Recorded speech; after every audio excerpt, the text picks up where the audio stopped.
each of us have some sort of computer duty to do to get us on the air. You said duty. I did say duty. It's not spelled D-U-T-Y. It's D-O-O-D-Y. Duty. Duty. As in howdy. We're on. According to my watch, we're on. All right. Well, enough of that. So here we go, ladies and gentlemen. Stand by for news. Oh, that didn't work. Let's try this.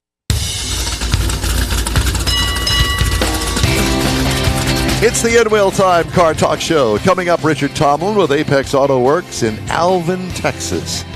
Alvin gets us caught up with shop work, SCCA, Circuit of the Americas, and a new race team. All of that in one interview. Wow.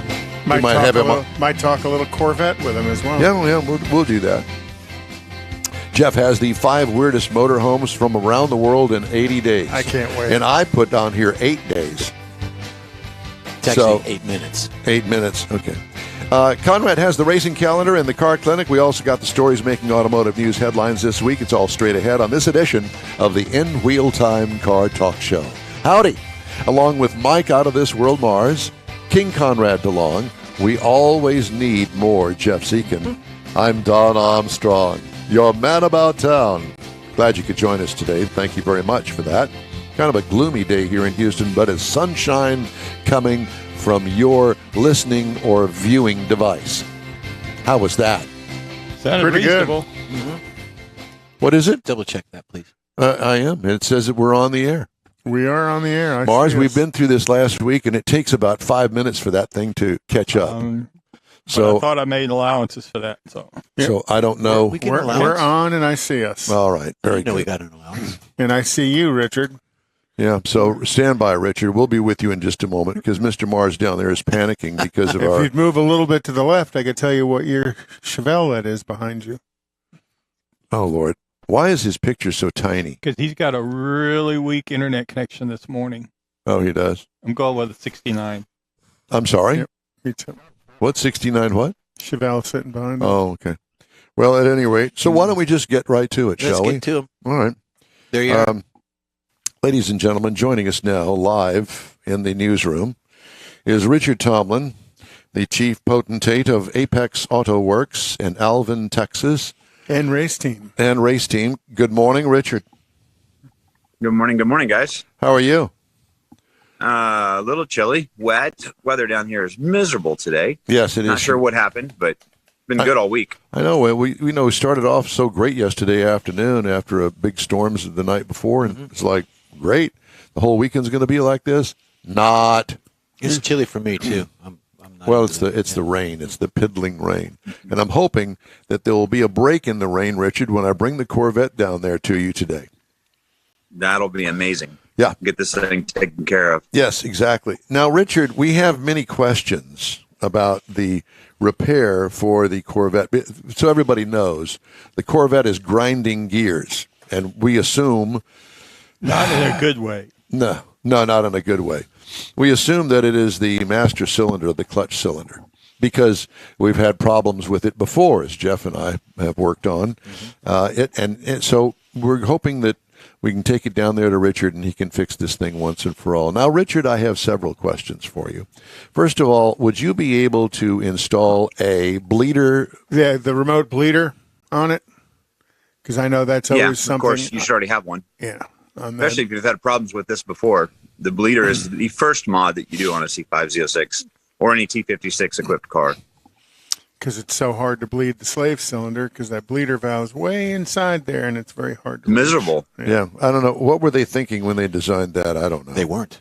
Clearly. Clearly they weren't. No, they were trying to save money, I think. Again, it was engineers at work, right? So doing what engineers do. Now, when you get inside Which there, is never work on the car. when you get inside there, are you going to be able to look at the clutch? Well, your car's a little different. So, yes, we can. There's a couple pieces that we can remove to actually view it. I think it's going to be a thing of how you're driving it. I'm interested to see what this gear grinding is, because usually when I've got grinding of gears, I don't drive a car anymore. So I think you're describing something that's a little bit different. And I think once we get it here and you take me around the block, we'll know a lot more at that point. Well, no, you're going to let you drive it. You drive it around the block. No, perfect. Yeah. We'll be sideways the whole time. It's good. Great. In the rain. In the rain. That's great. But at With any his rate, brand new wheels.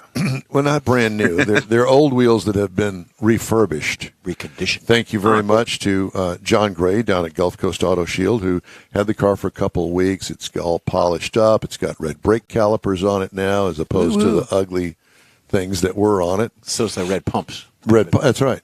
Uh-huh. And you pump your brakes. Right. And the wheels look brand new. So, anyway, we're looking forward to seeing you, and I hope that I can get it down there without a phone call that says, "Richard, you got a rollback wrecker available," because we don't want to go that route. Anyway. Yeah, my assumption is he's not getting full disengagement of the clutch pedal, and that's why he's got a little bit of pressure on the input shaft, and that's why he's grinding. Upgrade to gears. the Tickmaster and put a bleeder on it and send it down the road. Yeah, my thought is the last I heard, Don and Jeff replaced the shifter. No. Not to say Oh, that yeah. has anything to do with it. Yeah. I'm just saying. The shifter wouldn't have. No. I'm just We'll saying work through Don it. and It'll be Jeff okay. worked on it. But you have to where it understand is. that the shifter in the car, is a Hurst. it's basically all it is just a handle. It's the with a thing li- that goes like this. with So, a little Richard, knob let at the me end of it. rephrase that. I was trying to be polite. Let me rephrase it. Don and Jeff worked on the Corvette. And Just period. and Stop there's, right there's there. a possibility that it's all jacked up, is what they're trying to say. We're used to that. It'll be okay. All right. Well, No fear. yeah, I Hey, don't. I follow Apex on Facebook, and I love that induction system you're putting on. Man, that's been a whole learning curve of ITBs, and I understand why professional race teams use it, but I understand why amateurs do not, because I am ready to throw that thing in the garbage, man. I've got so much time. My team's got so much time in this, and still got two cylinders that are what I call running away. They're running a lot hotter than the other six. So now we're back to the point of bringing the other six up, because the belief is I've got them turned down too much. So it's tuning, right? This is where you learn. Yep. If you're not getting up worried about what your day is going to be like, what are you really doing? So, Are you using an anemometer, or how are you trying to tune each individual? basically vacuum gauges, and then we're pyrometering each exhaust tube as we do time startups and logging all that. And from there, you can deduct pretty well what's going on inside the cylinder. I don't we know even what know- air is going in. We know what heat's coming out. I don't even know what the hell you guys are talking about. An anemometer. No. That's but, okay. But what motor is this car? It's connected with this car. Is that an older LT or is that an LS? No, well, it's LS7 basically. Okay. So C5 or C6 Z06 motor. And what kind of car is this in? It's in a Miata, but you would say it's not as a Miata. It's my Chihuahua car. It's in a Miata. It's a Chihuahua car. Oh my God! Yeah, it's made to go very, very fast on roads and up hills. This has got a 1053.504 up Pikes Peak International Hill Climb in 2016, which puts it in the top 50 cars up Pikes Peak ever. So it's far slow. We've got a Romanian driver that'll be driving it this year, and we are praying to break into the low tens or maybe even into a 9. We'll see. Oh wow! Minute, not seconds. With you Not drag racers here, so driving? we're running uphill. No, he's got a driver. That's what I'm he not said. driving. I got a Romanian driver this year from Andre. Met him in some Mexico racing, and he's raced with us at Pikes Peak, I guess, 4 or 5 years now. So he knows the so- way up, huh? Do what? He knows the way up. Makes a difference He in knows the Pikes way Peak up. is having driven it enough times to understand what's around the corner. This is a stupid question. I've been up Pikes we Peak. expect nothing less from you, Don. Thank you. Exactly. I've been up Pikes Peak, but there was a road to get back down, and I think it was the same road that we went up on. When you get all the racers at the top of the mountain, how do you get them all back down? They all sit there until all the cars are done. That's what So if you're the first car up, current numbers with 72 cars racing this year, you'll be up there for 3 hours, assuming nothing goes wrong. Well, that's not too You should long. plan on being up there 5 to 6 hours before you get down. Did you have to take an oxygen tank with you? A lot of the drivers do. It's not a requirement, but it is encouraged. I Yeah. mean, you're at 14,200 feet. Humans aren't designed to live there. Well, not to mention if you're like us. It's a challenge. I'd say 90% of the drivers run in their cars and get it prescribed by a doctor and put the little nose guard in underneath the helmet, and they start running that oxygen at the bottom. and they run it all the way up just to help keep their head clear. Sounded like COPD. Every human I know is normally aspirated. So, Mr. Morris, would you shut that door, please? And they wouldn't sneak that oxygen into the induction system for the engine now, would they? Interesting thought process. No, haven't seen that yet. I will say that we were doing some research this year, and nitrous is only allowed in one class, which is the open division. We had some people trying to talk us into putting nitrous on our LS, and it sounds like fun, but looks like another problem, something else to break and fail on me while we're going up the side of the mountain. You don't need any more failures. One day a year, you get to run this attempt from the bottom to the top, so you got to make sure it's right. By the way, I just wanted to let you know that your internet down there sucks. Can I just say that because you're buffering. Oh, you can say it. And what service is it that you've got down there? Let's call them out. Well, this right now we're actually on the cellular, so we should be on Verizon. Really? Maybe it's the metal building. But if the rain breaks, it'll come right back. So yeah, well, that's probably got something to do with it. All right, so you want to put me off and come back? No. I just had to complain at least once. So, what other interesting projects do you have in the garage this week?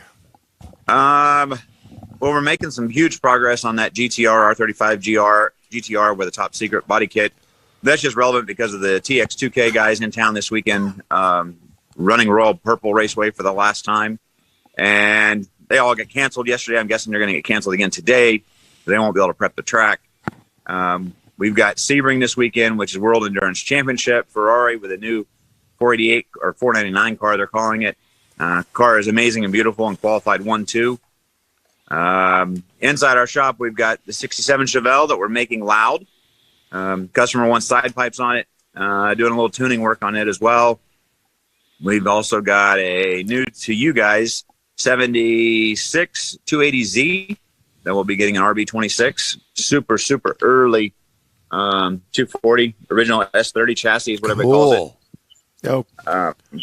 Fun cars. How cool. And then we'll be taking the Laura Ashley Jeep to College Station tomorrow for delivery.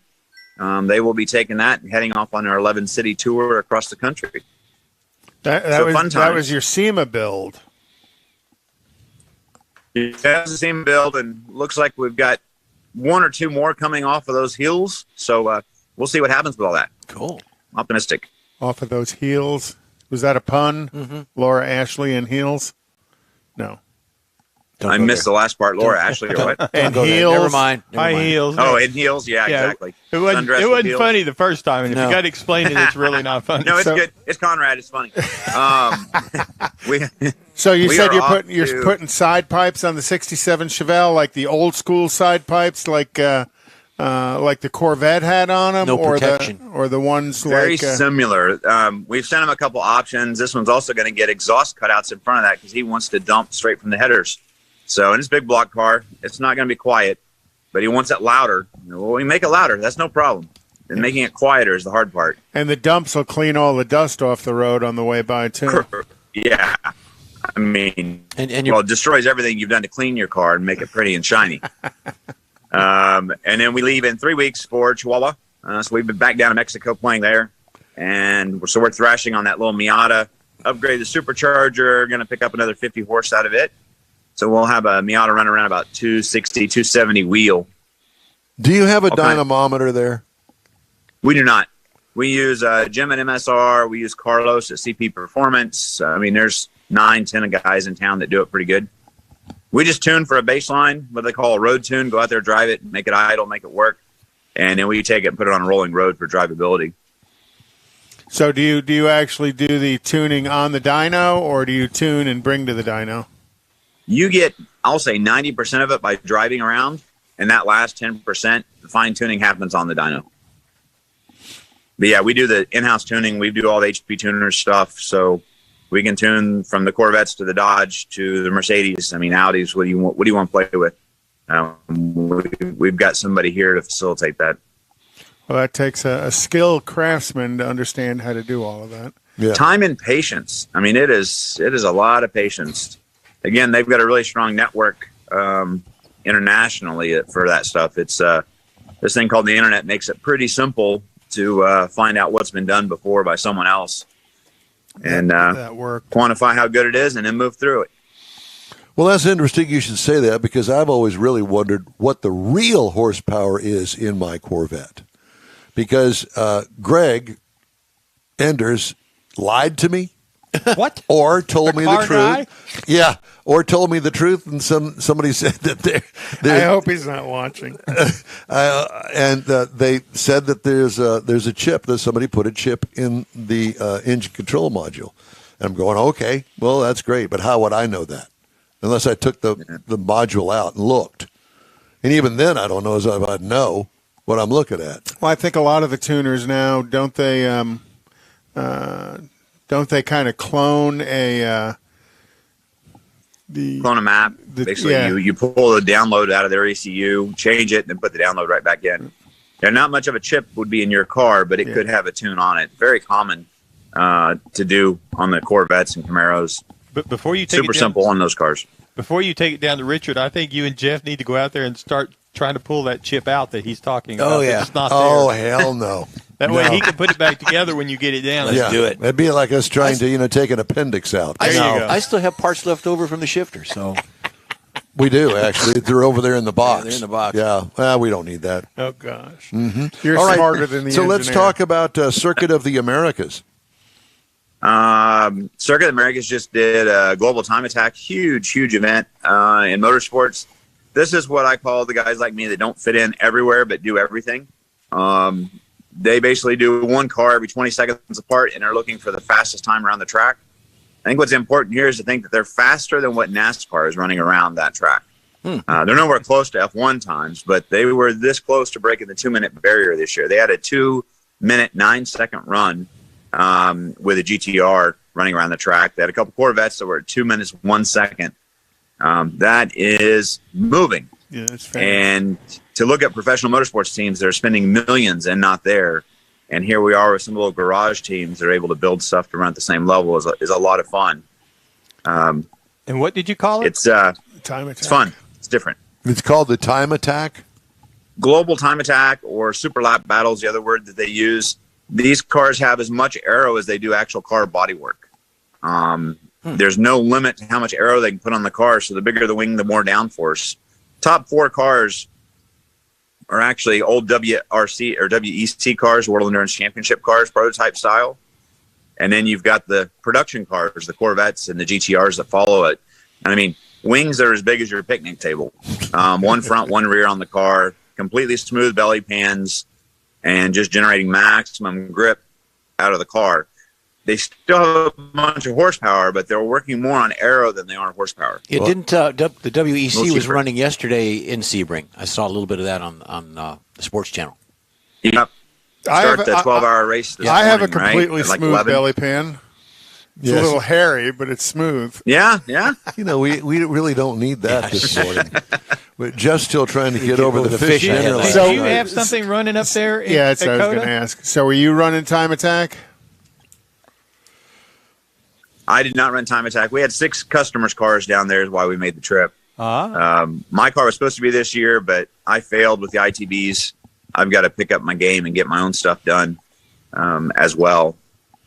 We're supposed to be there because now we should nobody's start having the in-wheel time logo Nobody's paying you on to our work cars. on So your we'll car. see what happens.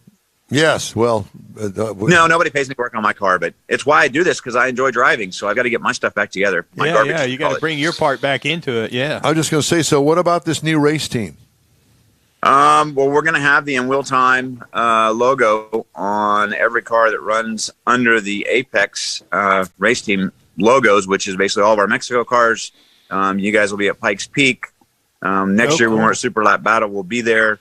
But in-wheel time has been great for us, and we hope is great for you as it has been as well.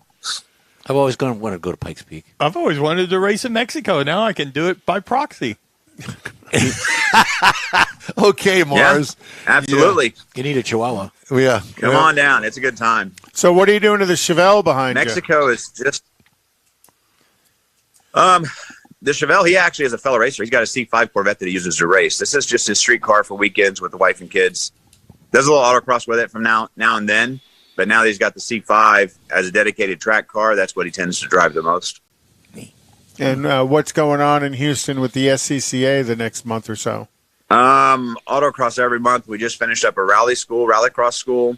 So we're 3 weeks away from another rallycross. Go slide your car in the dirt, play with it a little bit. HOUSCCA.com. You can see all those details there. Our big race here coming up will be Memorial Day, which is a 3-day road race at MSR Houston. Our time attack stuff kicks off here in about 35 days. That will be at MSR as well, and that is a 2-day event partnering up with Lone Star Drift, who runs a drift series here in Texas. And they run a thing called Drift Week, where they actually run across the USA, kind of like the Hot Rod Power Tour as well. How do our fans and your fans keep up with you and all this stuff? I mean, do you have an active online social media thing? We have a very, I consider it pretty good online presence. Most of the people inside of those play what we call disciplines. And what you'll have is you got a guy that wants to play basketball and he doesn't want to play football, but we kind of bounce through each category of the motorsports. So we post calendars of where we're going to be at and what's going on. But most people inside the circle actually know. People that are wanting to get into it, I get a lot of PMs in my Facebook and Instagram. And from there, we direct people where to go and how to get involved. You had a lot of sick phone calls from people like me.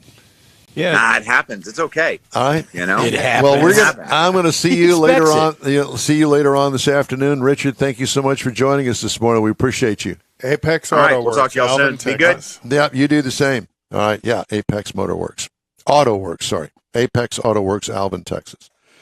Easy to find. Okay.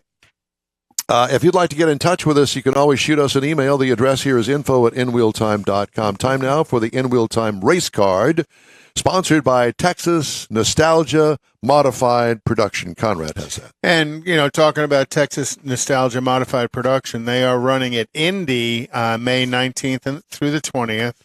Drag racing. Mm-hmm. And these are the old modified production cars. It's going to look like a bit like a gasser. You have to launch on the clutch. I mean, they old school. Their rules are Old straight school. out of the 70s. Yeah. So it's none of this high-tech electronics of today. You're not starting on a trans brake. Wait for the light and push a button. No EFI or anything. Pretty cool category of cars. NHRA next weekend is the Arizona Nationals at Wild Horse Pass Motorsports Park, and then the Winter Nationals in Pomona March 30th. March 26th is Circuit of the Americas at NASCAR. So I wonder if they're going to bring the canoes this year like they should have last year. That was 2 years ago. I hope not. I hope they get a good dry track this year. You got to remember when that happened. That was the first time NASCAR had ever run on rain tires, and it didn't go well because it didn't stop raining. I wish that they still had Riverside. I always enjoyed Riverside. Of course, it's a housing development now. Oh, yeah. But wonderful track. But anyway. Coda's a pretty wonderful track as well. Pretty well designed, and I think very a lot of well elevation changes. Been there many times. And some real challenging turns and stuff. And then Formula One is this weekend in Saudi Arabia. I haven't heard anything about Andretti and Cadillac lately, so I don't know what the status is on that. They haven't informed me yet. Haven't informed you. And then again, the Texas Mile, March 24th through the 26th in Beeville, Texas. Have we got the high school team set up for the show? Not yet. So Mars is working on getting us set up with. We don't know what Mars is working on. We never know. He's not even plugged in. The Votech from Naperville, Illinois. Yeah. All right. So that should be a lot of fun. All right. Thank you, sir. Time now for Jeff's top 5 weirdest motorhomes. Nothing to do with 80 days. 80 days around the world. Whatever. Where's that? 90 days. 90 days, whatever. Like that. Well, here we go. All right. Okay, well, these are the top 5, and my favorites are in these top 5. There's a bunch, but these are my favorites. This one is the Atomic Camper. It's a motorhome that we certainly don't get to see every day. Looks like a fish. Well, the consensus from the RV lovers around the world is that this one is the coolest one that they see out there. This Atomic Camper is 16 feet long. Looks like a spaceship from a cartoon. This one's not easily found driving down the road because it is driven in Alaska. While the camper is on the smaller side, it's very inviting. Wonderful experience. So give it a go. If you catch up with it somewhere down the road, they'll let you sit in it. Looks like a fish. It does look like a fish. This next one is a long VW truck. And I said long. You can stretch the word out. Motorhomes can be a bit of a challenge for large families that are on the go for adventures.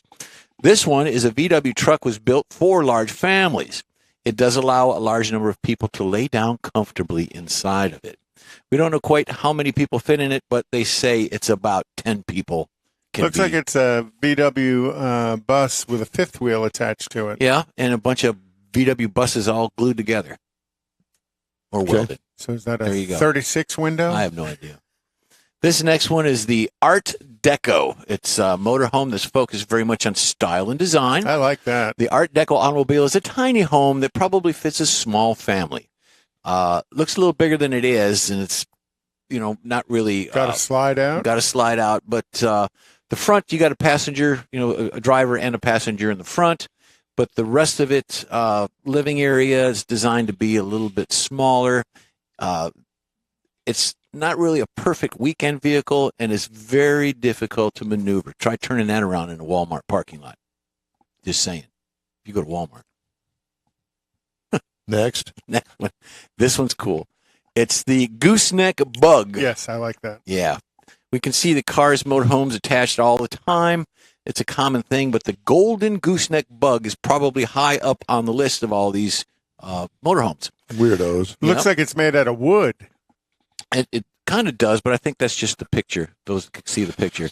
It's a fifth wheel thing that's attached on the roof. Right. Of a bug. Volkswagen It's bug. very simple. It can be easily hooked to the top of a frame of a car. If you notice on the top of the car, there is a frame like a so Don could luggage rack. attach this to his Corvette. It can also be hooked to a truck. Once it's done, the motorhome is ready to be used, and color choices are there. And, of course, the last one we have is the Tesla Cybertruck. Look at that.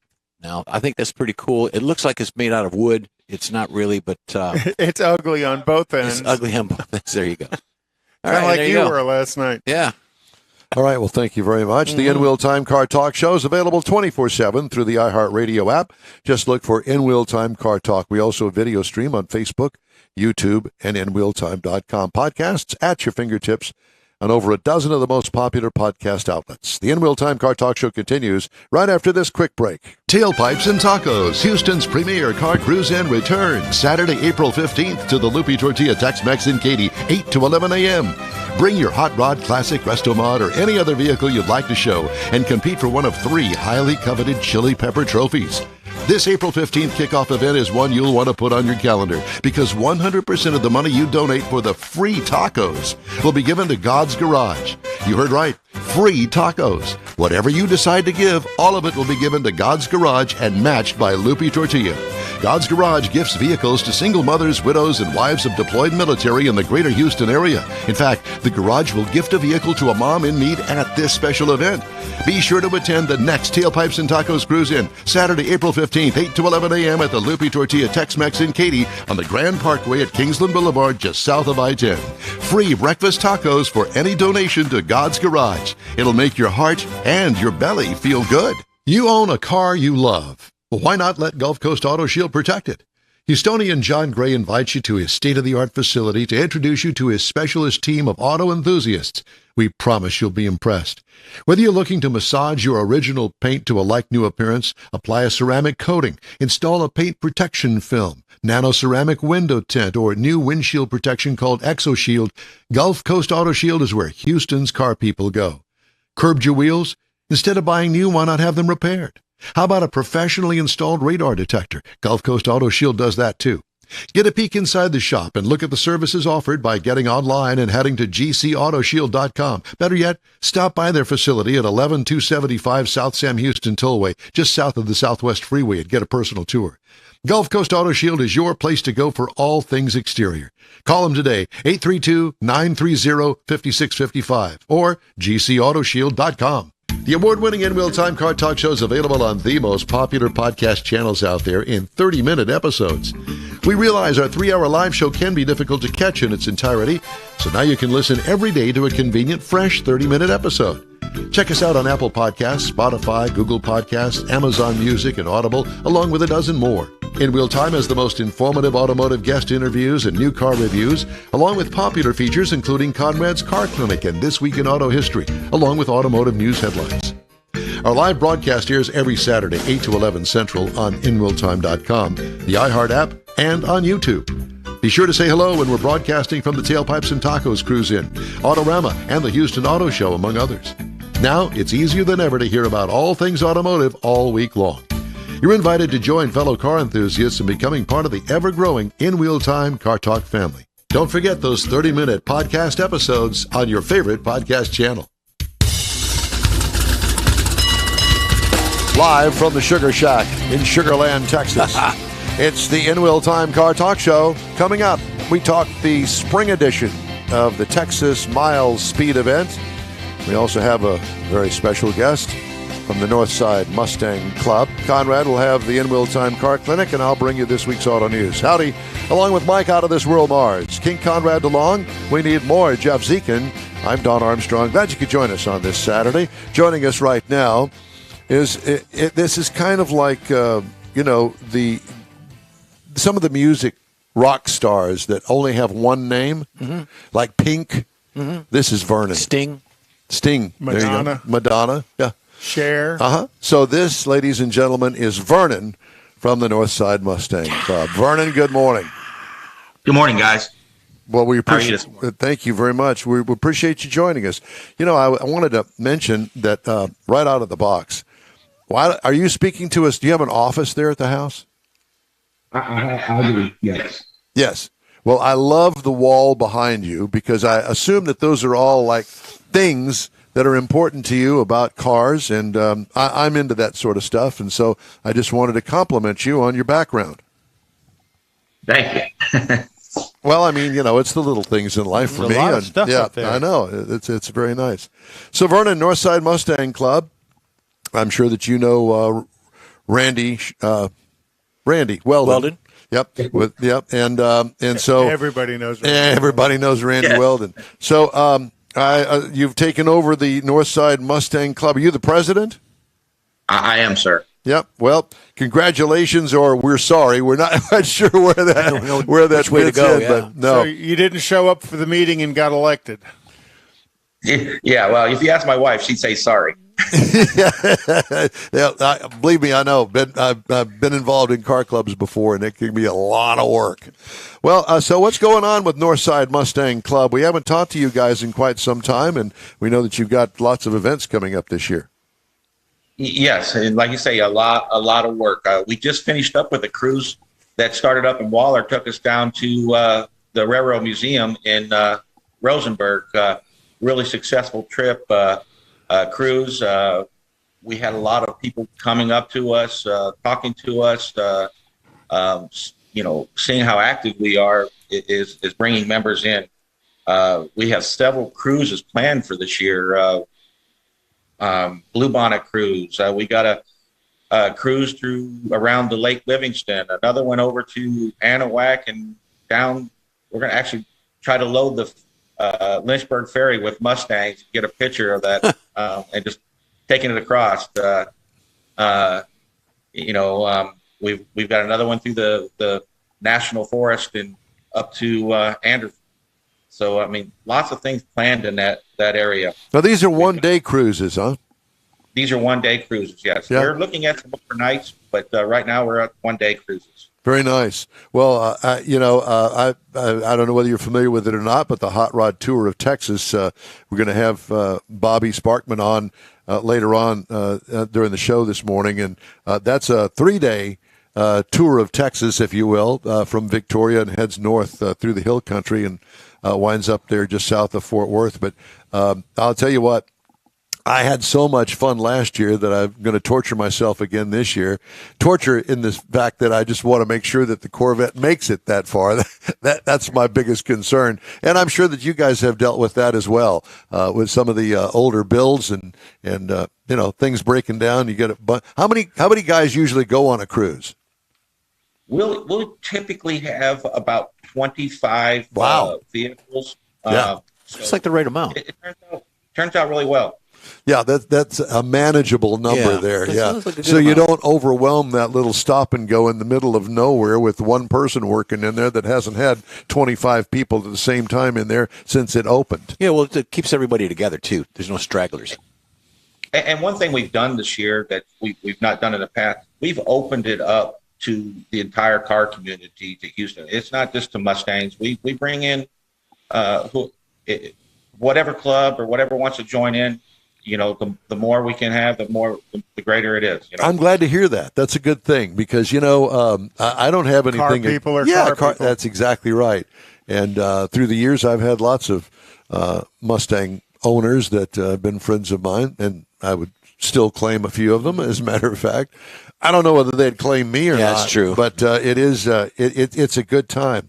When I think back of my years with the car club, I always think about those monthly meetings. And, I enjoyed the monthly meetings until they got to the minutes. I don't want to hear about the damn minutes of a club that went on, a month ago that I can't remember. I don't care about that. And I'm sure that you probably feel the same way. Yes. We've kind of shortened that up a little bit in our meetings. Yeah. We had one last night. That's good. Well, one of the things the Northside Mustang Club does is you guys are still very heavily involved in Coffee and Cars for a Cause in the Woodlands. Is that correct? We are. Every first Sunday of the month. And, you've got one of those coming right around the corner. And you guys select generally a local Montgomery County charity to make the donation to. So, yes. Again, proof that, the car community is very philanthropic in everything that they do. As a matter of fact, you've got a great charity up there in the Conroe area called God's Garage. I don't know if you're familiar with them or not, but we've partnered. Yes. Yeah, we've partnered with them, and we're going to help Stan Holt out at Lupi Tortilla on April the 15th with Tailpipes and Tacos. Yep. And a donation. You get free tacos and make a donation, and Lupi Tortillas is going to match the donation and give it to God's Garage. Yep. I think it is set up for a giveaway. Well, that's what's in the commercial. Yes. Okay. So there's that. Yes. Okay. So just come on out. Yeah. Yeah. So we would love to have some members of the Mustang Club come out and join us. It's a Saturday morning, 8 to 11 on April 15th. Okay. And we have our spring show coming up here, April 29th, up in Conroe at the outlet malls. Looking at a good turnout for that. It's an open car show. We've actually this year have changed also our fall show, which will be November 4th. That's going to be at Bull Solace Park. We have rented the entire park to have that show there. So where is that? That is up in New Caney. Actually, Texas Throwdown used to have their show there before they moved. Interesting. Okay.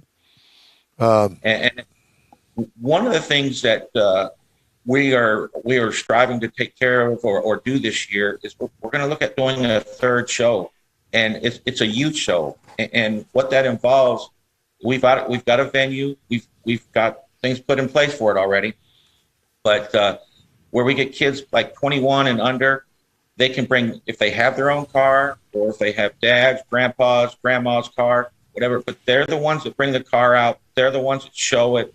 They're going to be putting on the show. We want to get the youth involved in doing something like that. They're going to do the parking, the registration, and we'll be there to help them.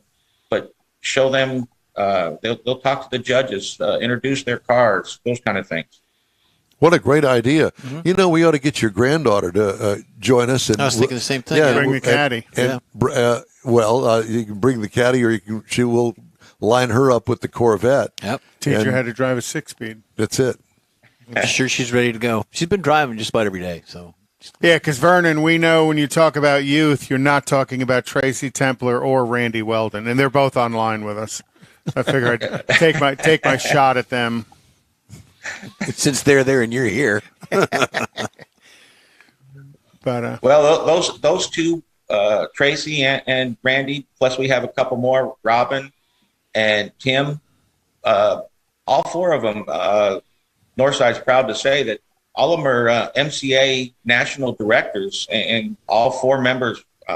One of the few clubs that could say they have that many national directors in their club. well, and it's a good week to have you on because part of my auto history is going to be talking about this week in auto history was the introduction of the Mustang. And I believe that was it's all in the timing. New York World's Fair was where it was introduced. Right. And Vern, when we talked earlier in the week, we were talking about the club. We were talking about your club is actually growing, where a lot of them aren't even existing anymore. Yeah, out there at Autorama where I met you at, we picked up 12 new members at Autorama, and every month we're picking up 2 to 3 new members. And one of the reasons for that is because Northside is being so active in the community and the cruises and the shows and going around. Matter of fact, next weekend there's a show that we were reached out to, and Northside is going to go down there and provide judges for the show. We are really getting out there and providing something for our members to do every month, and that is really causing us to grow. One of the main reasons. Like I said, the cruise that we had this last weekend, I was approached at Buc-ee's, and they were so interested in how active we are, the things that we got going on. He was another new member, somebody else that joined. Wow. And Northside Mustang, you guys have a pretty good relationship with a couple of dealerships here in town as well, because I know you have a couple of sizable shows at their locations through the year. And that's important as well, because that's what strengthens the brand at the dealership. The Mustang brand at the dealership is getting a crew like yours in there to do a show. Yes. And we Northside's also very involved with the track events. There's several track events that Neil Sherman, he opens and heads that track committee, and there are 4 track events this year. Ozarks, up in Topeka, Kansas this year, also in Indianapolis, and then of course Tulsa, Oklahoma, with the track event that's going up there with the Mid-America Ford Nationals. What is the most active part of the year for you guys? Is it the summer? No, I would say spring. Probably, I would say. Right. Yeah. We're in Texas. It gets a little warm, especially for us in those ovals. Yeah. Well, we're quite familiar with that. There's no doubt about it. So, what is the next event that you said? Our next event coming up is actually April 1st, which is a Blue Bonnet cruise. We're going to go up, start in Conroe, go up to the Bluebell Creamery, and then off to the Washington on the Brazos.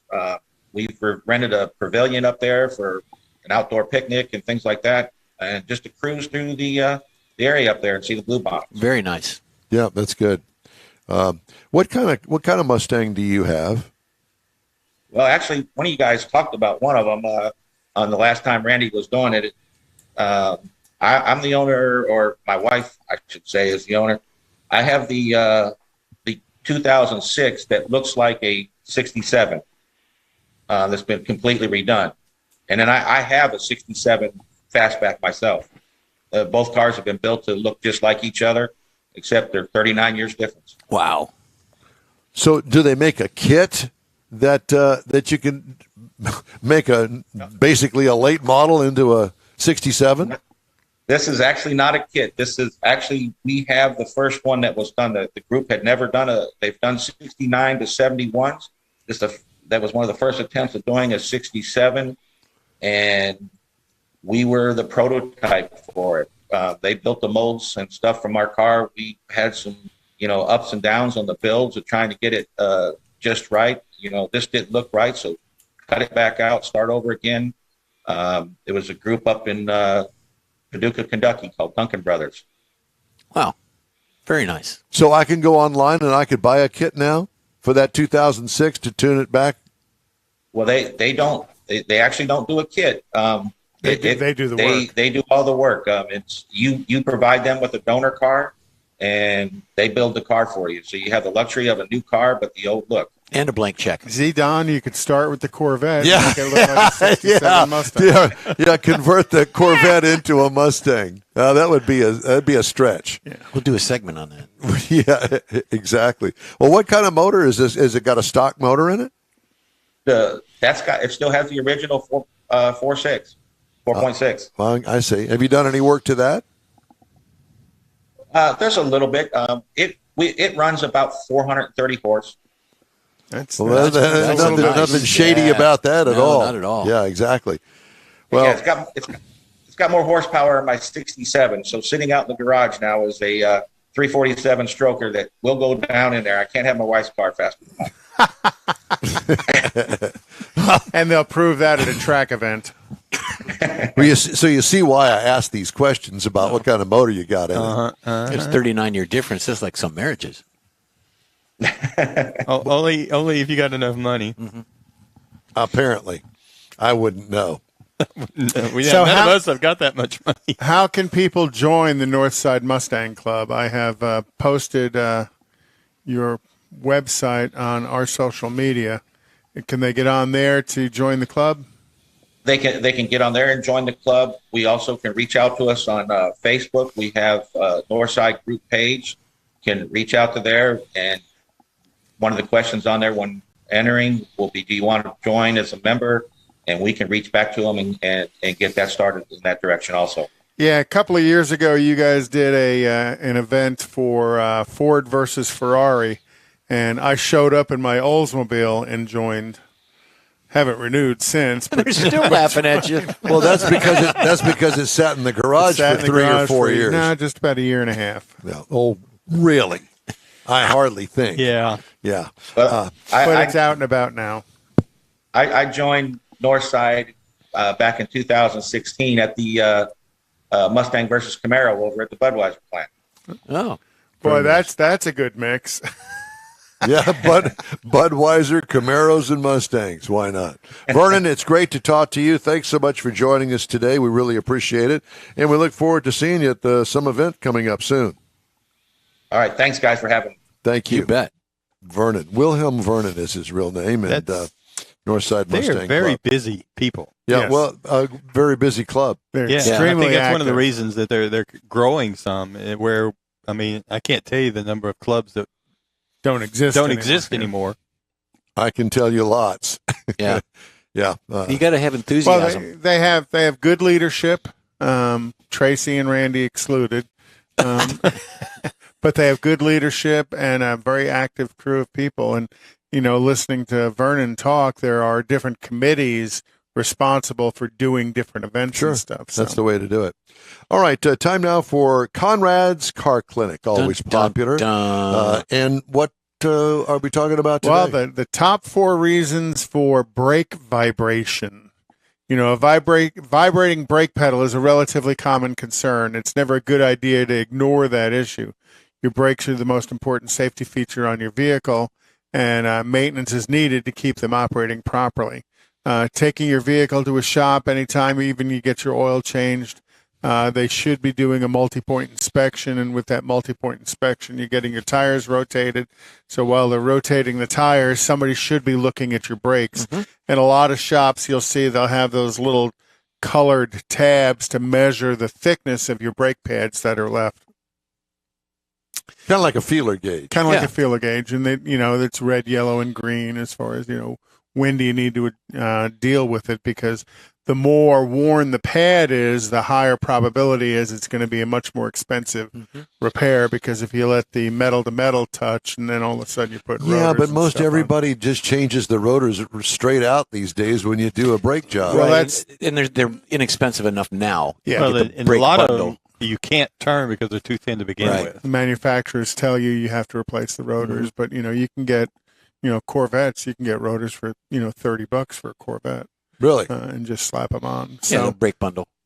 So, brake pads on average, brake pads are going to last somewhere to 40 to 50,000 miles. Excessive force from slamming on the brakes or high-speed braking can quickly diminish the length of time the brake pads last. If your pads are squeaking, especially on that slow stop, you might want to take it in and get it looked at. There are wear indicators on the pads that are designed to squeak when the pads get low. That's kind of the warning that says, hey, get your brake pads checked. Yep. So you want to do that. And the funny thing is my Yukon, I've got, 100 and almost 15,000 miles on it, and the brake pads are still pretty good. So depending on the manufacturer as far as how long your brake pads are going to last. Your driving style. Right. My driving style is you use the accelerator only. And then, another thing that can cause brake vibration is the brake rotor or the brake disc. They wear out as well.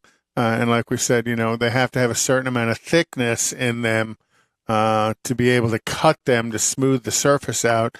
And a lot of the newer cars, they're not very thick. So, the repair facility can't cut them to smooth the surface out, so they end up having to replace them. Mm-hmm. Another thing about that is when you look at how the rotor is put onto the hub, if the shop is over tightening your lug nuts, they can distort the rotor, and that's going to give you it's going to warp it as well. Warp it and give you a vibration in the brake pedal.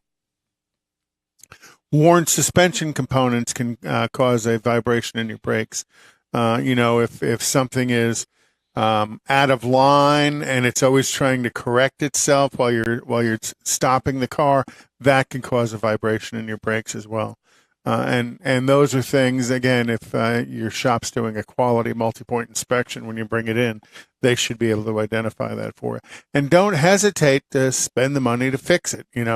Many times a lot of people are going to wait a little bit, I'll get it done next time I'm in. That's not a good thing to do on brakes. Is that something? The single most important thing I learned from the very get-go are the brakes. Oh, very much more important than the motor or anything else. Because if you can't stop, chances are you're going to die. Or have a wreck. So, and then, finally, tires and alignment can cause brake vibration. When I was driving the rally back from belt separation. It was getting a belt separation on the tire, and that caused a pretty big brake vibration in the car until all of a sudden it went psh, and all the air came out of the tire. Did you get you some new tires? I got 4 brand new tires. Well, actually, BF Goodrich. I got white 5. letters? I got 5 brand new tires. There you go. That's the. I got 4 BF Goodrich and then a Cooper, because I had ordered the 4 BF Goodrich, and when I got there, I was like, well, I need to replace the spare because the spare is just as old as the rest of the tires, and come to find out the spare was 12 years old, which is way older than they're supposed to be. And so I ended up putting a Cooper on for the There's nothing wrong with that. And raised white letters, got to make the car look cool. Absolutely. Yep. So, yep. The BF Goodrich? BFG Radial TAs. Which is a Michelin brand. There you go. Parent company Michelin. And I talked to Jeff before I did it, because I was looking at the Coopers or looking at the BFGs and the price difference, because there was a significant price difference between the two of them. And then, discount. BF Goodrich more expensive? Yeah. Cooper just recently, probably in the last 8 years or so, came into the Texas market. They were not allowed for restrictive reasons on manufacturers to be allowed in the Texas market. They would be in Louisiana and Oklahoma. You could get Cooper, but you have to go outside of the state to get them. Okay. And then I got them at Discount Tire, and Discount Tire does a tire price match thing. So I went online and found those BF Goodrich. And again, the odd thing is it's a 245 60R 14-inch tire that fits on the Oldsmobile. So it's kind of an odd size in today's world of 16s, 17s, 18s, 19s, and 20s. And found a very good price on it, and they matched the price on it. We just got to work on the loose nut behind the wheel. Amen to that. Thank you.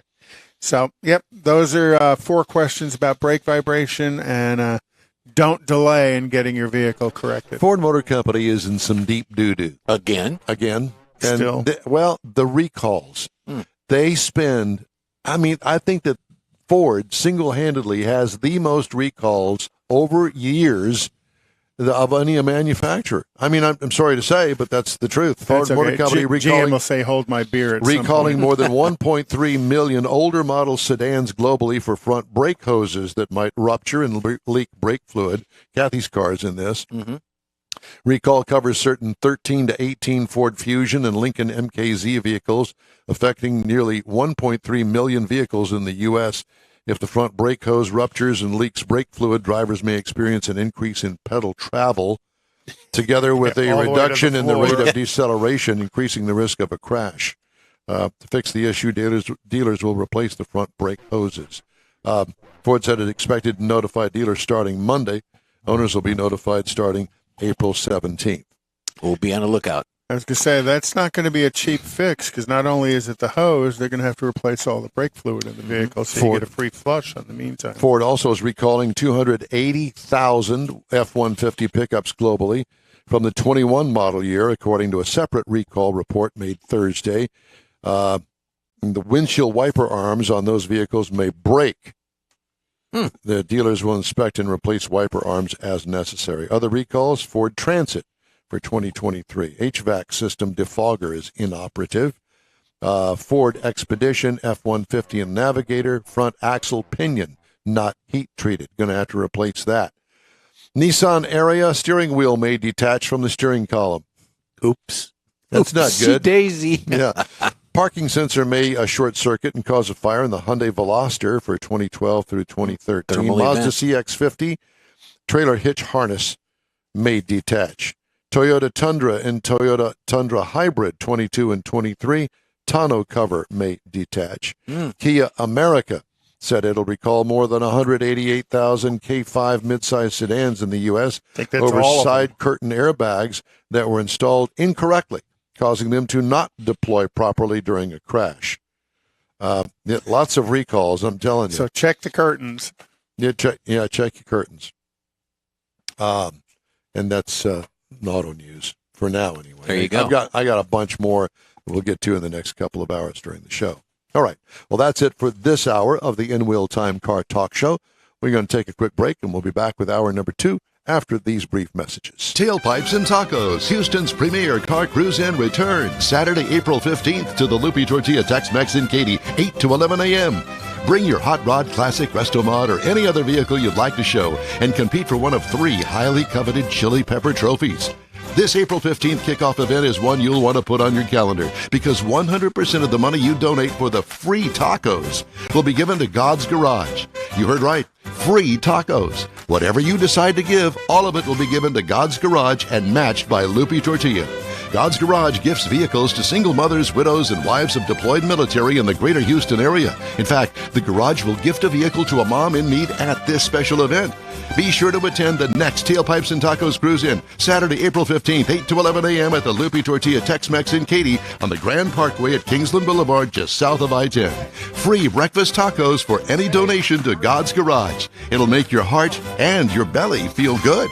You own a car you love. Well, why not let Gulf Coast Auto Shield protect it? Houstonian John Gray invites you to his state-of-the-art facility to introduce you to his specialist team of auto enthusiasts. We promise you'll be impressed. Whether you're looking to massage your original paint to a like-new appearance, apply a ceramic coating, install a paint protection film, nano-ceramic window tint, or new windshield protection called ExoShield, Gulf Coast Auto Shield is where Houston's car people go. Curbed your wheels? Instead of buying new, why not have them repaired? How about a professionally installed radar detector? Gulf Coast Auto Shield does that too. Get a peek inside the shop and look at the services offered by getting online and heading to gcautoshield.com. Better yet, stop by their facility at 11275 South Sam Houston Tollway, just south of the Southwest Freeway, and get a personal tour. Gulf Coast Auto Shield is your place to go for all things exterior. Call them today, 832-930-5655 or gcautoshield.com. The award-winning In Wheel Time Car Talk Show is available on the most popular podcast channels out there in 30-minute episodes. We realize our 3-hour live show can be difficult to catch in its entirety, so now you can listen every day to a convenient, fresh 30-minute episode. Check us out on Apple Podcasts, Spotify, Google Podcasts, Amazon Music, and Audible, along with a dozen more. In Wheel Time has the most informative automotive guest interviews and new car reviews, along with popular features including Conrad's Car Clinic and This Week in Auto History, along with automotive news headlines. Our live broadcast airs every Saturday, 8 to 11 Central on InWheelTime.com, the iHeart app, and on YouTube. Be sure to say hello when we're broadcasting from the Tailpipes and Tacos Cruise-In, Autorama, and the Houston Auto Show, among others. Now, it's easier than ever to hear about all things automotive all week long. You're invited to join fellow car enthusiasts in becoming part of the ever-growing In Wheel Time Car Talk family. Don't forget those 30-minute podcast episodes on your favorite podcast channel. Live from Texas, USA, it's the In Wheel Time Car Talk Show. Coming up, Rodney Rodriguez. What? Circle track raceman extraordinaire joins us from Bama Town. Mars drives the Toyota Sequoia. He'll tell you all about the gas mileage and about it in total. We'll also have the events calendar and the stories making automotive news headlines. Howdy. Along with Mike Out of This World Mars, King Conrad DeLong, we need more Jeff Zekin. I'm Don Armstrong. So glad you could join us on this Saturday morning. Joining us now from Bamaland, ladies and gentlemen, it's Rodney Rodriguez. Good morning, sir. Morning, guys. How's it going there? Very well. Where are you? Somewhere in Alabama. He's in L.A., Lower Alabama. Lower Alabama. Well, are you in Opelousas? I'm an op. Yeah. It's weird. See, Rodney doesn't want to spell it either. Because this is like land of opportunity. I think I saw a sign. But I flew into Pensacola last night, and I start driving, and I'm driving deeper into Florida, and I'm like, wait a minute. I think Alabama's the other way. And then somehow I looked up, and I saw that Sweet Home Alabama sign, so I'm like, well, hell, I guess I got where I'm supposed to go. Yeah, I guess that little bitty navigation tool doesn't work so well on your phone, does it? You know, I tell you, it was one of those, because I get here last night, it's late, every flight's delayed. And so I get here, it's drizzling, it's dark, and I'm going off of this thing right here. And I'm like, she better be telling me right, because I think I'm going in the wrong damn direction. Well, did you ever hear any banjos? Funny, you know what? Whatever happened to Mapsco? Mapsco. Key map. Oh, Lord. People didn't know how to fold them when they were done. Yeah, there's that. Dirty Air is a talk show that Rodney has, and how is that going for you? That's a relatively new venture for you. It's just over a year old. It's doing really well. I mean, I'm really happy with what that's doing. I mean, I've talked to some of the best pavement late model racers in the country, and it continues to grow. It's probably going to be hitting some other platforms here pretty quick. And it's just a really good way to tie everything together. I mean, there's a Texas feel to it too, so to be able to tie all of that together and just reach a lot of folks and meet a lot of people. I mean, you meet a lot of really interesting people when you kind of open up the map, so to speak, the way that show does. Well, you talk about the map. What parts of the country have a more significant number of asphalt circle tracks in it because Texas really doesn't have much. Yeah. So what parts of the country are more active with their tracks? That's the interesting part about it, to where obviously down here on the Gulf Coast, with Alabama and Florida, there's lots. There's a lot. But when we really start diving into this, like the race that I'm here for this weekend, for the Rattler 250, I mean, I think we've got 14 states represented. And you've got, and this really is something where the sport has changed to where when you get to the Midwest, when you get to Wisconsin, and all of those areas out there, then you go over to Maine. I mean, there's a lot of pavement racing there. And I mean, they're racing during the week. You still have a really strong base over on the West Coast, even though they, as well, like Texas, have lost a lot of pavement tracks. But I mean, it's spread throughout the country.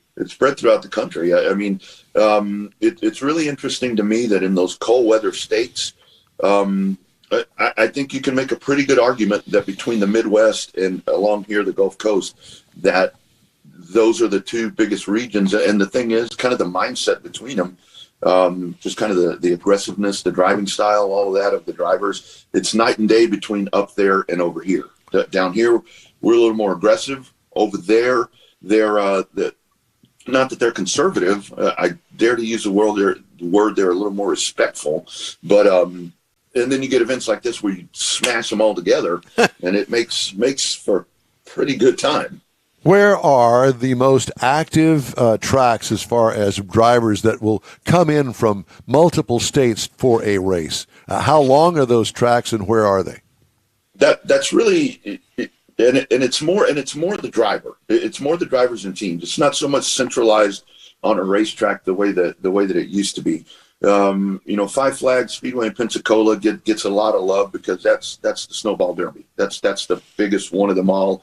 And then you've got the Slinger Nationals that are over in the Midwest as well. But it's more on the driver. It's more on the driver or team, and they track chase. And I mean, let's be transparent. They money chase, but it's evolved to where it seems like most of these.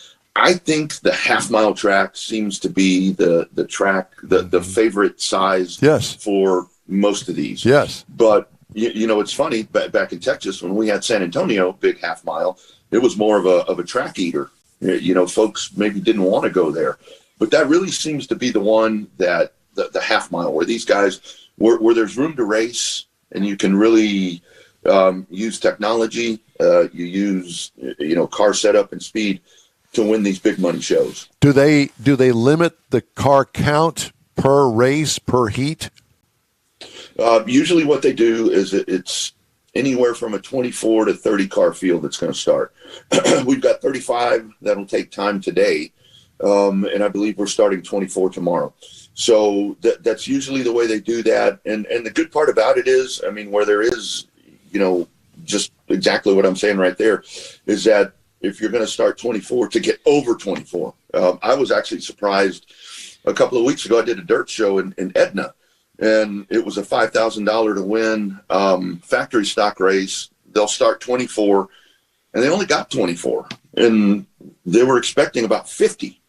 So I always like when you get, even though it sucks because people have to go home, I always like when you get more than you can actually start. Well, yeah, I mean, that's what it's all about in my book, because it makes it much more interesting, much more competitive. And listen, if you don't make the show, you tuck your tail and you head home and do something about it. So the next time that comes up, you are actually in the field. Yeah, you have to earn your way into the field. Right. Mm-hmm. Yeah. Yeah. So what is the biggest car count in a division? Is it the late models? Is it the modifieds, super stocks? What is it? Usually in a big race like this one, for example, it's going to be the super late model because that's the marquee event. Same thing with Snowball Derby. Snowball Derby usually see anywhere from 50 to 60, and that's trickled back. I mean, just with economics, it used to be 70 to 80 cars, but that's kind of pulled itself away. That's for pavement. I know for now they've got more of a sportsman type class, which is the older late model car that transitions into more of a sportsman type car.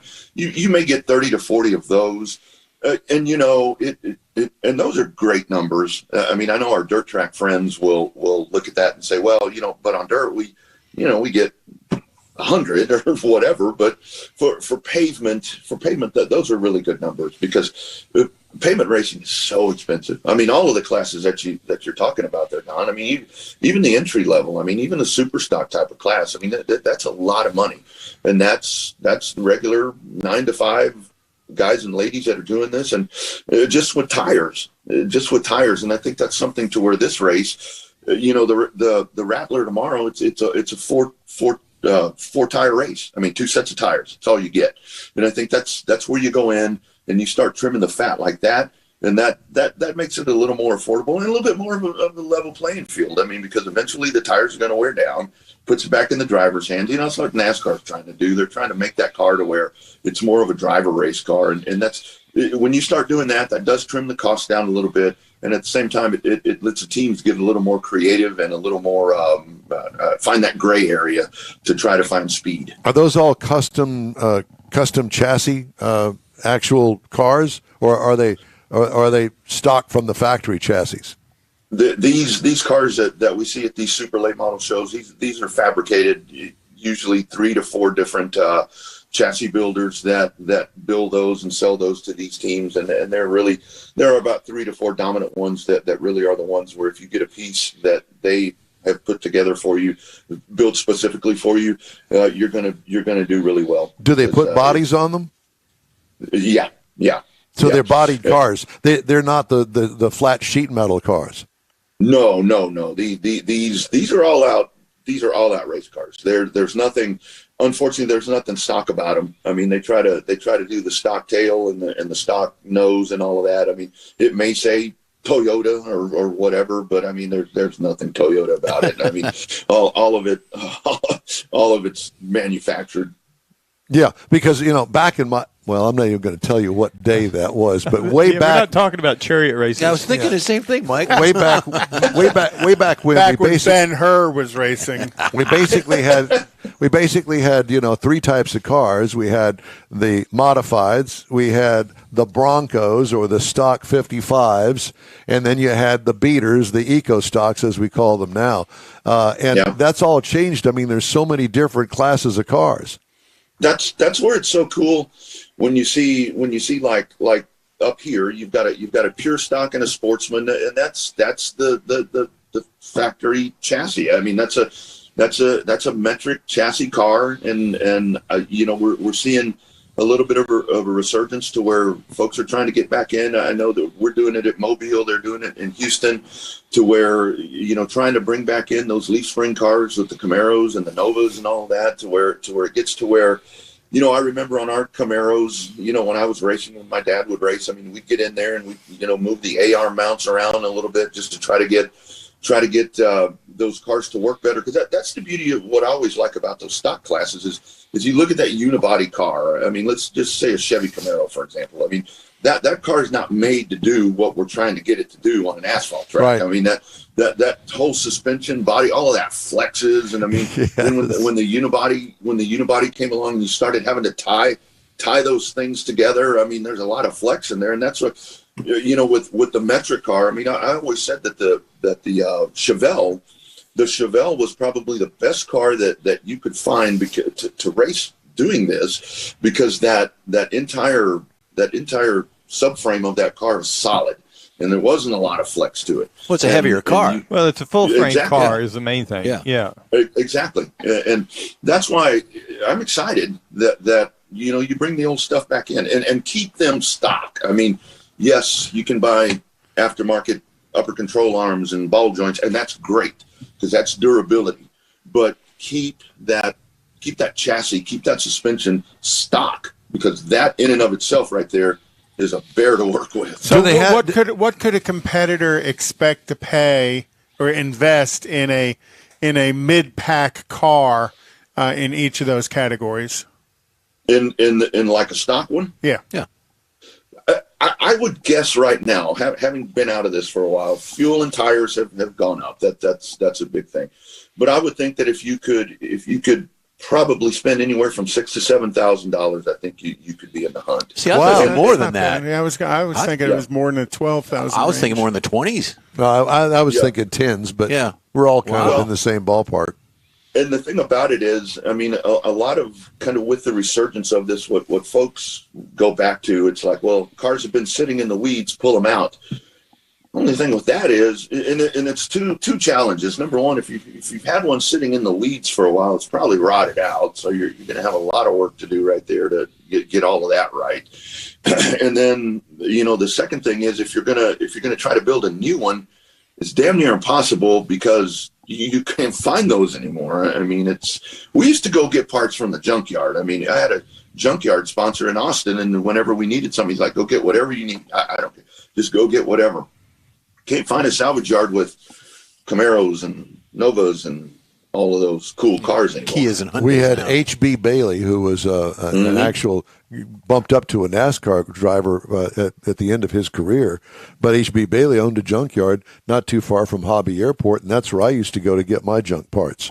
Alameda. Yeah, yes, that's the one. That's exactly. Are there any nostalgia races? Probably the biggest one this year is going to be, and I say it all the time, people frown on NASCAR. I think this year with the All-Star race going back to North Wilkesboro, I think that this year will be a really big hit with people because it's a racetrack that closed in '96. It's been a long story as to how it came back, but it's been a big effort with people with a lot of money that have been able to put this back together. And that NASCAR race will be there. When is that? I think it's in June, and I think that'll be huge. Of course, you got the Southern 500, it's the first Darlington race where they paint them up. Well, not paint them; they wrap them in the old paint schemes, right? And all of that stuff. Nostalgia. There's a short track race. There's a short track race here. Where is that? Man, for the life of me, I can't remember where it is. But they do the same thing. Where they go in, it's one of the bull ring racetracks, and they paint them up in old short track schemes, and that's a really cool race as well. That's a what is that? I think that's a Cars Tour race, and that's the Throwback 276 is what they call that, and that's really cool to see because it takes you back, and now the thing about it is those paint schemes were so cool back when people used that paint scheme, but now that they wrap them up and everything looks so cool, I mean, those are really fun to watch and kind of take you back to the glory days. So what do you think about that kickoff race out there in L.A. in the Rose Bowl? Oh, boy. I'm going, what? Why are they doing this? What did you think about that? Yeah. I'm hot and cold on that. I totally understand chasing that market. I know you need that California market. Now that Fontana is fallen off the schedule for a couple of weeks or a couple of years, at least, California is super important. But, that place originally was a racetrack back in the 19 whatevers. I mean, I understand that as well. I understand that argument, but I would like to see it on more of a local short track. Me too. But my whole argument with that is when you start getting into, let's just say Houston Motorsports Park, for example, great facility. Yep. I think it could. I don't think the seating is enough. I mean, even though nobody can seem to fill that thing anymore, for a NASCAR exhibition deal like that, I don't think you could fill it. A lot of the stuff that you need in place, whether it be wired internet, parking. Just everything that goes into doing one of these things, infrastructure, it's not there. Right. I can only imagine traffic getting in and out of there, but I'd love to see it at a short track race. But I'm very much for now because year number one was great. Last year was really cool at the Coliseum. This year was pretty disappointing. I mean, about the only thing that we got out of that is you've got Denny Hamlin and Ross Chastain still pissed off at each other. Again for something that happened there, and really that's it. Race is pretty mundane, to be honest with you. Yeah. What are you doing tonight at this Rattler 250? I'll be calling because they're supposed to have raced last night. They got washed out. I'll be calling. They do a pro late model race tonight. It's the Baby Rattler 125.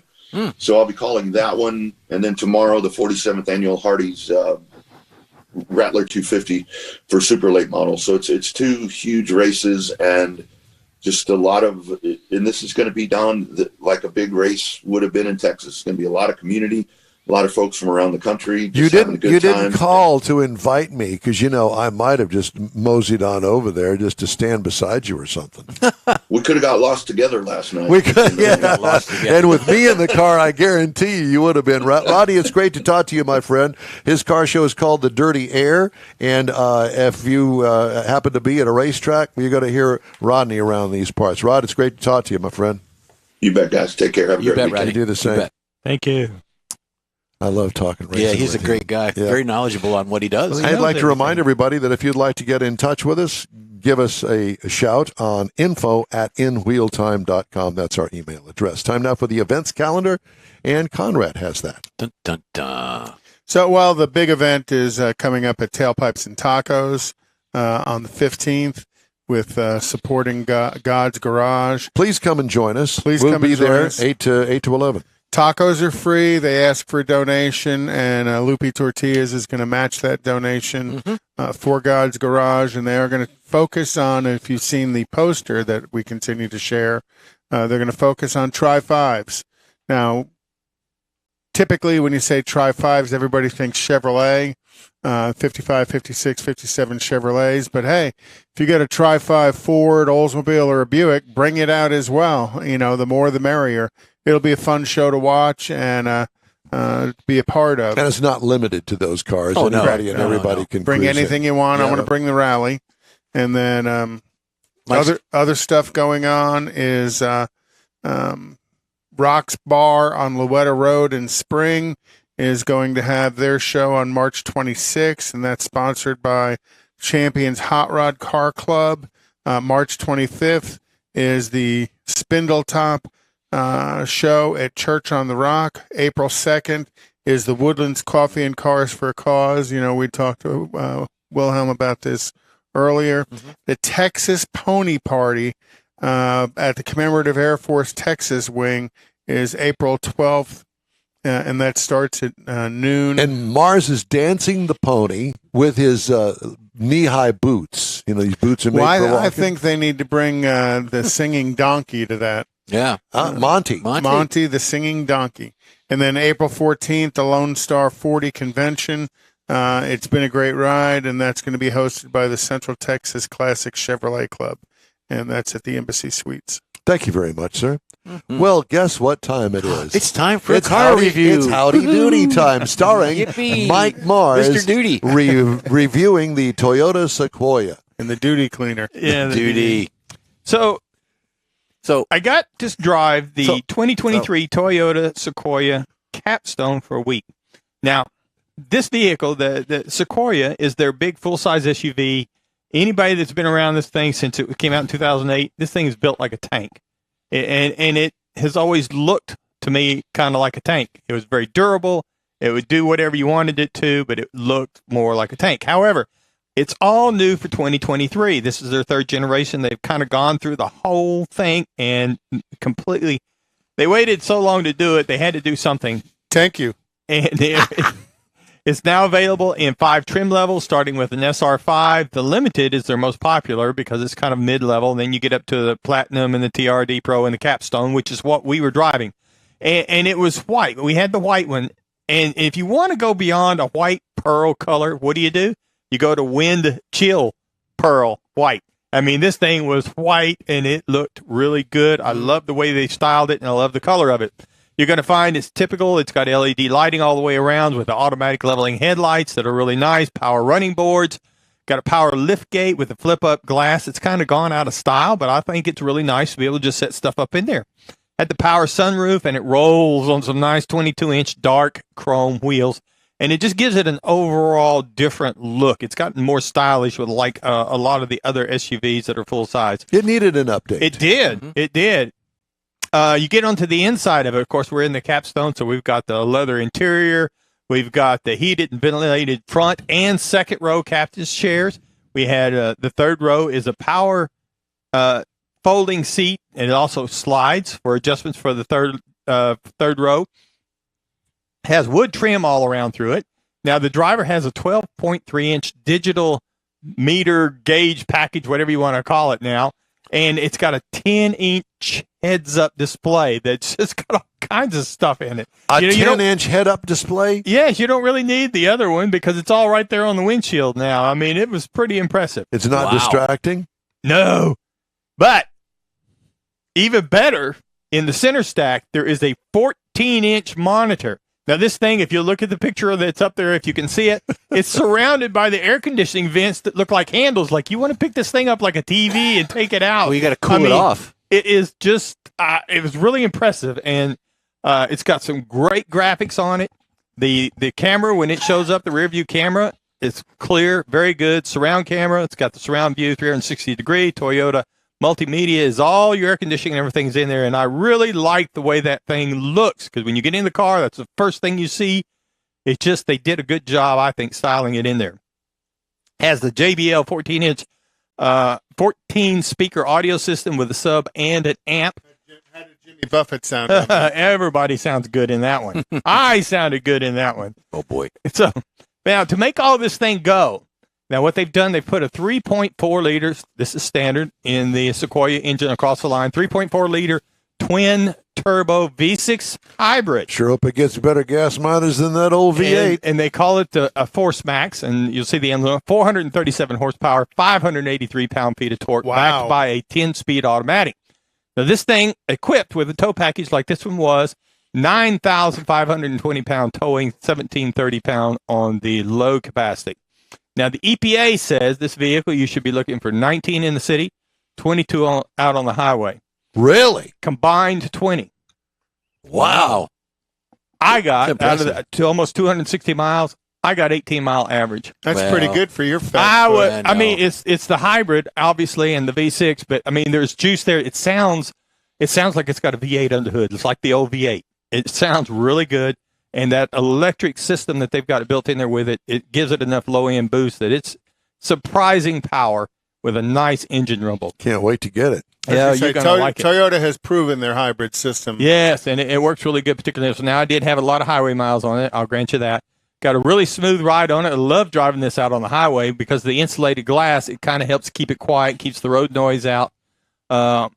It was always a nice driver. Now I think it's a great driver. Can't hear And is this built on the Tundra, the new Tundra platform? I don't know. Or an evolution of the new Tundra platform? It has to be. I would think so. The other one was, yeah. The insulated glass, you can't hear the screams from the passenger. Exactly, particularly the third row. So if you're looking for something to compare it to, you're looking at the Chevy Tahoe. The base is going to start at $59,700. The Ford Expedition at $57,940. The Jeep Wagoneer is at $58,995. So if you're looking at a base SR5, you're looking at $59,960 to get into it. Not bad. The capstone, the base trim on the capstone There we is go. $78,300. But yours optioned mine up with options was $80,906. There you go. But still in the same area price range as the Actually, I think it's a little cheaper than some of them. the up-contented other ones you mentioned. Yeah. But one thing I did want to note, part of the options there on that $2,300 was that special color paint. And I love that paint. How much was that paint? Paint was actually $425. That's all? Yeah. Okay. So the 2,300 package. Yeah. You know, then you had a dash cam and a couple of other things in there that were like, nothing like the paint though. But anyway, I think they've made some serious improvements in this vehicle. And if you're looking at a full-size SUV, it absolutely bears looking at. And is this built in San Antonio? Yes. So, Very good. So made in Texas. Made in Texas. Yep. By Texans. That's good to know. Yeah. Thank you, sir. With barbecue stains on it somewhere. Yeah. That's Yeah. lunch. The N-Wheel Time Car Talk Show is available 24/7 through the iHeart Radio app. Just look for N-Wheel Time Car Talk. We also video stream on Facebook, YouTube, Twitch, and InWheelTime.com. And 30-minute podcasts are at your fingertips on over a dozen of the most popular podcast outlets. The N-Wheel Time Car Talk Show continues right after this quick break. Tailpipes and Tacos, Houston's premier car cruise-in returns Saturday, April 15th to the Lupi Tortilla Tex-Mex in Katy, 8 to 11 a.m. Bring your Hot Rod Classic, Restomod, or any other vehicle you'd like to show and compete for one of 3 highly coveted Chili Pepper trophies. This April 15th kickoff event is one you'll want to put on your calendar because 100% of the money you donate for the free tacos will be given to God's Garage. You heard right. Free tacos. Whatever you decide to give, all of it will be given to God's Garage and matched by Lupi Tortilla. God's Garage gifts vehicles to single mothers, widows, and wives of deployed military in the greater Houston area. In fact, the Garage will gift a vehicle to a mom in need at this special event. Be sure to attend the next Tailpipes and Tacos Cruise-In, Saturday, April 15th, 8 to 11 a.m. at the Lupi Tortilla Tex-Mex in Katy on the Grand Parkway at Kingsland Boulevard, just south of I-10. Free breakfast tacos for any donation to God's Garage. It'll make your heart and your belly feel good. You own a car you love. Well, why not let Gulf Coast Auto Shield protect it? Houstonian John Gray invites you to his state-of-the-art facility to introduce you to his specialist team of auto enthusiasts. We promise you'll be impressed. Whether you're looking to massage your original paint to a like-new appearance, apply a ceramic coating, install a paint protection film, nano-ceramic window tint, or new windshield protection called ExoShield, Gulf Coast Auto Shield is where Houston's car people go. Curbed your wheels? Instead of buying new, why not have them repaired? How about a professionally installed radar detector? Gulf Coast Auto Shield does that too. Get a peek inside the shop and look at the services offered by getting online and heading to gcautoshield.com. Better yet, stop by their facility at 11275 South Sam Houston Tollway, just south of the Southwest Freeway, and get a personal tour. Gulf Coast Auto Shield is your place to go for all things exterior. Call them today, 832-930-5655 or gcautoshield.com. The award-winning In-Wheel Time Car Talk Show is available on the most popular podcast channels out there in 30-minute episodes. We realize our 3-hour live show can be difficult to catch in its entirety, so now you can listen every day to a convenient, fresh 30-minute episode. Check us out on Apple Podcasts, Spotify, Google Podcasts, Amazon Music, and Audible, along with a dozen more. In-Wheel Time has the most informative automotive guest interviews and new car reviews, along with popular features including Conrad's Car Clinic and This Week in Auto History, along with automotive news headlines. Our live broadcast airs every Saturday, 8 to 11 Central on InWheelTime.com, the iHeart app, and on YouTube. Be sure to say hello when we're broadcasting from the Tailpipes and Tacos Cruise-In, Autorama, and the Houston Auto Show, among others. Now, it's easier than ever to hear about all things automotive all week long. You're invited to join fellow car enthusiasts in becoming part of the ever-growing In-Wheel Time Car Talk family. Don't forget those 30-minute podcast episodes on your favorite podcast channel. Live from terrific Texas, it's the In-Wheel Time Car Talk Show. Coming up, we're going to talk to Brian Sims with the Champions Hot Rod Car Club.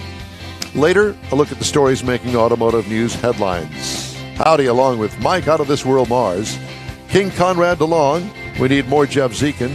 I'm Don Armstrong. And now, a news bulletin interruption. I was going to say, did we lose something? We lost something. Scared me there. Did it? Yeah. Here is the latest from the National Weather Service. Sleet is possible over the next 2 to 3 hours along and south of the I-10 corridor. What? No. It's spring, and we're not supposed to have Well, it's going to be spring pretty quick. There have been widespread, this is from the National Weather Service. The boys at the Bureau say there have been widespread reports of sleet mixing into developing rain showers along, across, and near and south of the I-10 corridor this morning. This activity is expected to continue over the next several hours. If planning to travel, I've lost the page.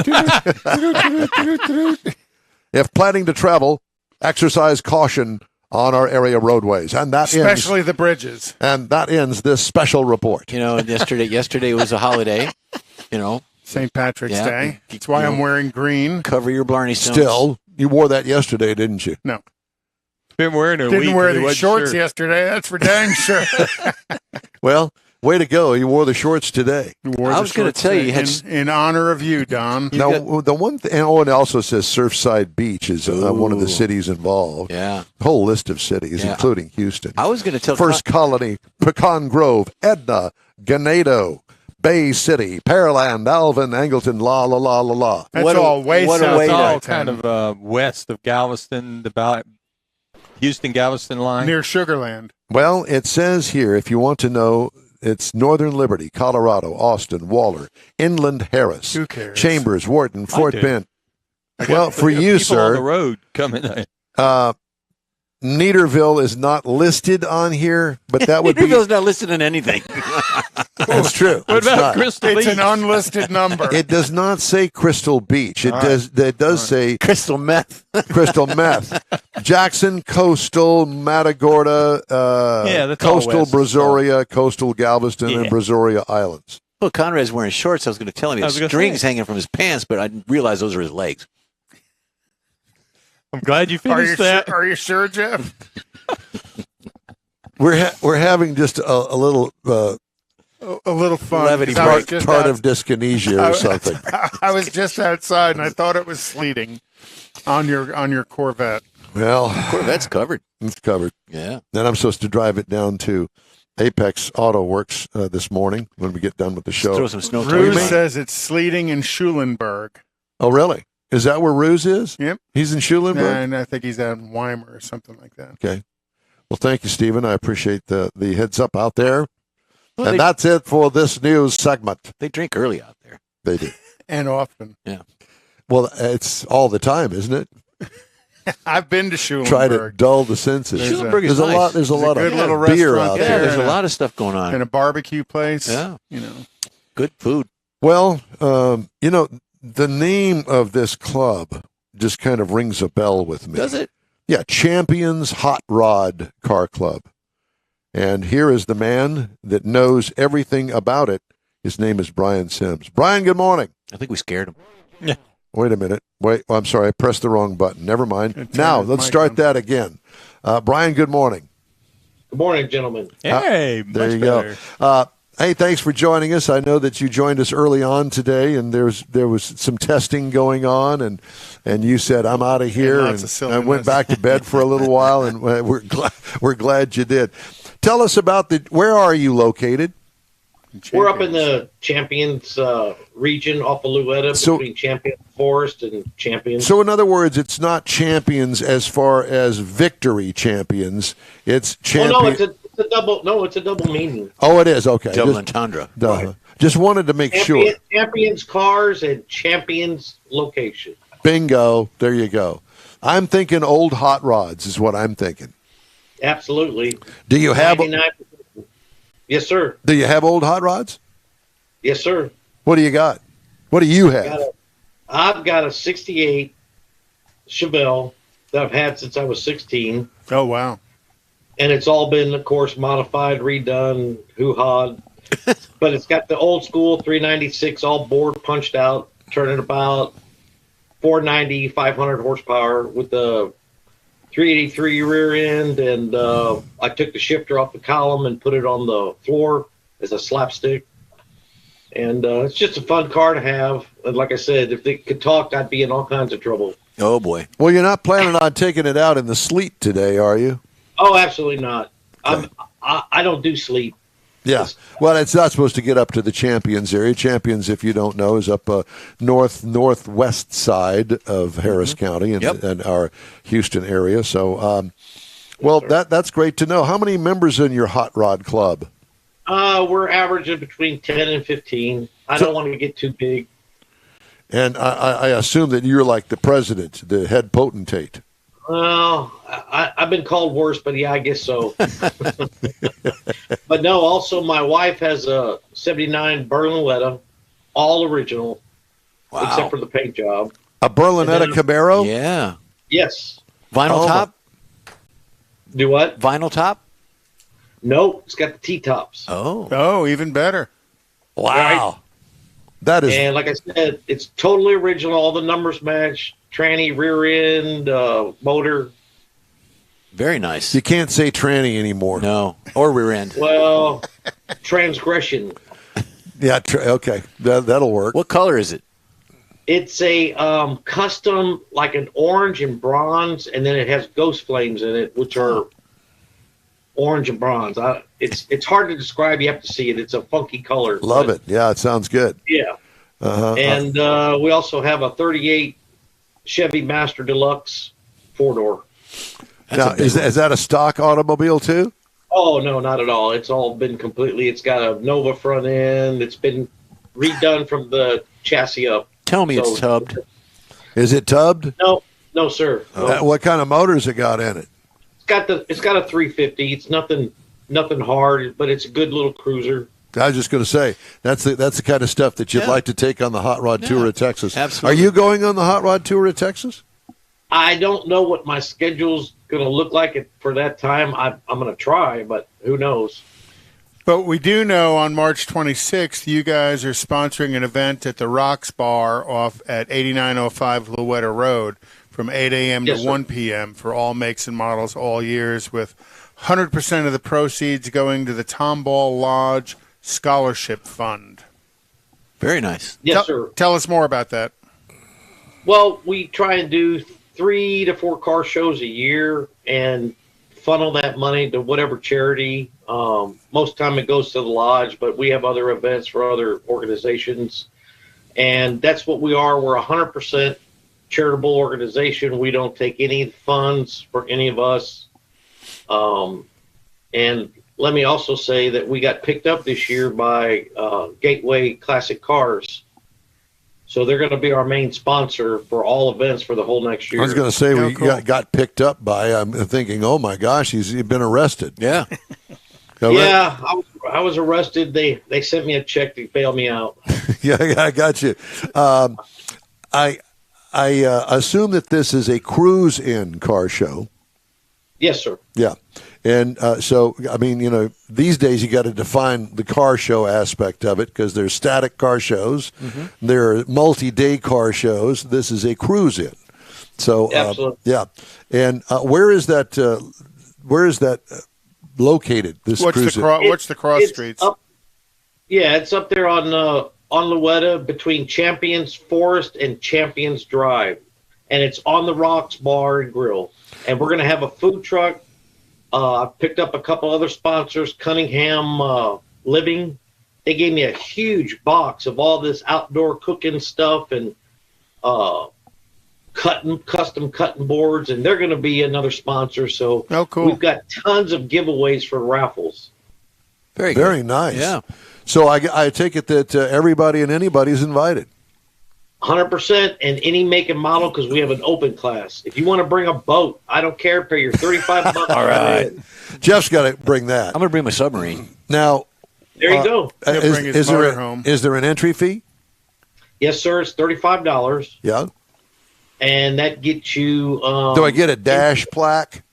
Absolutely.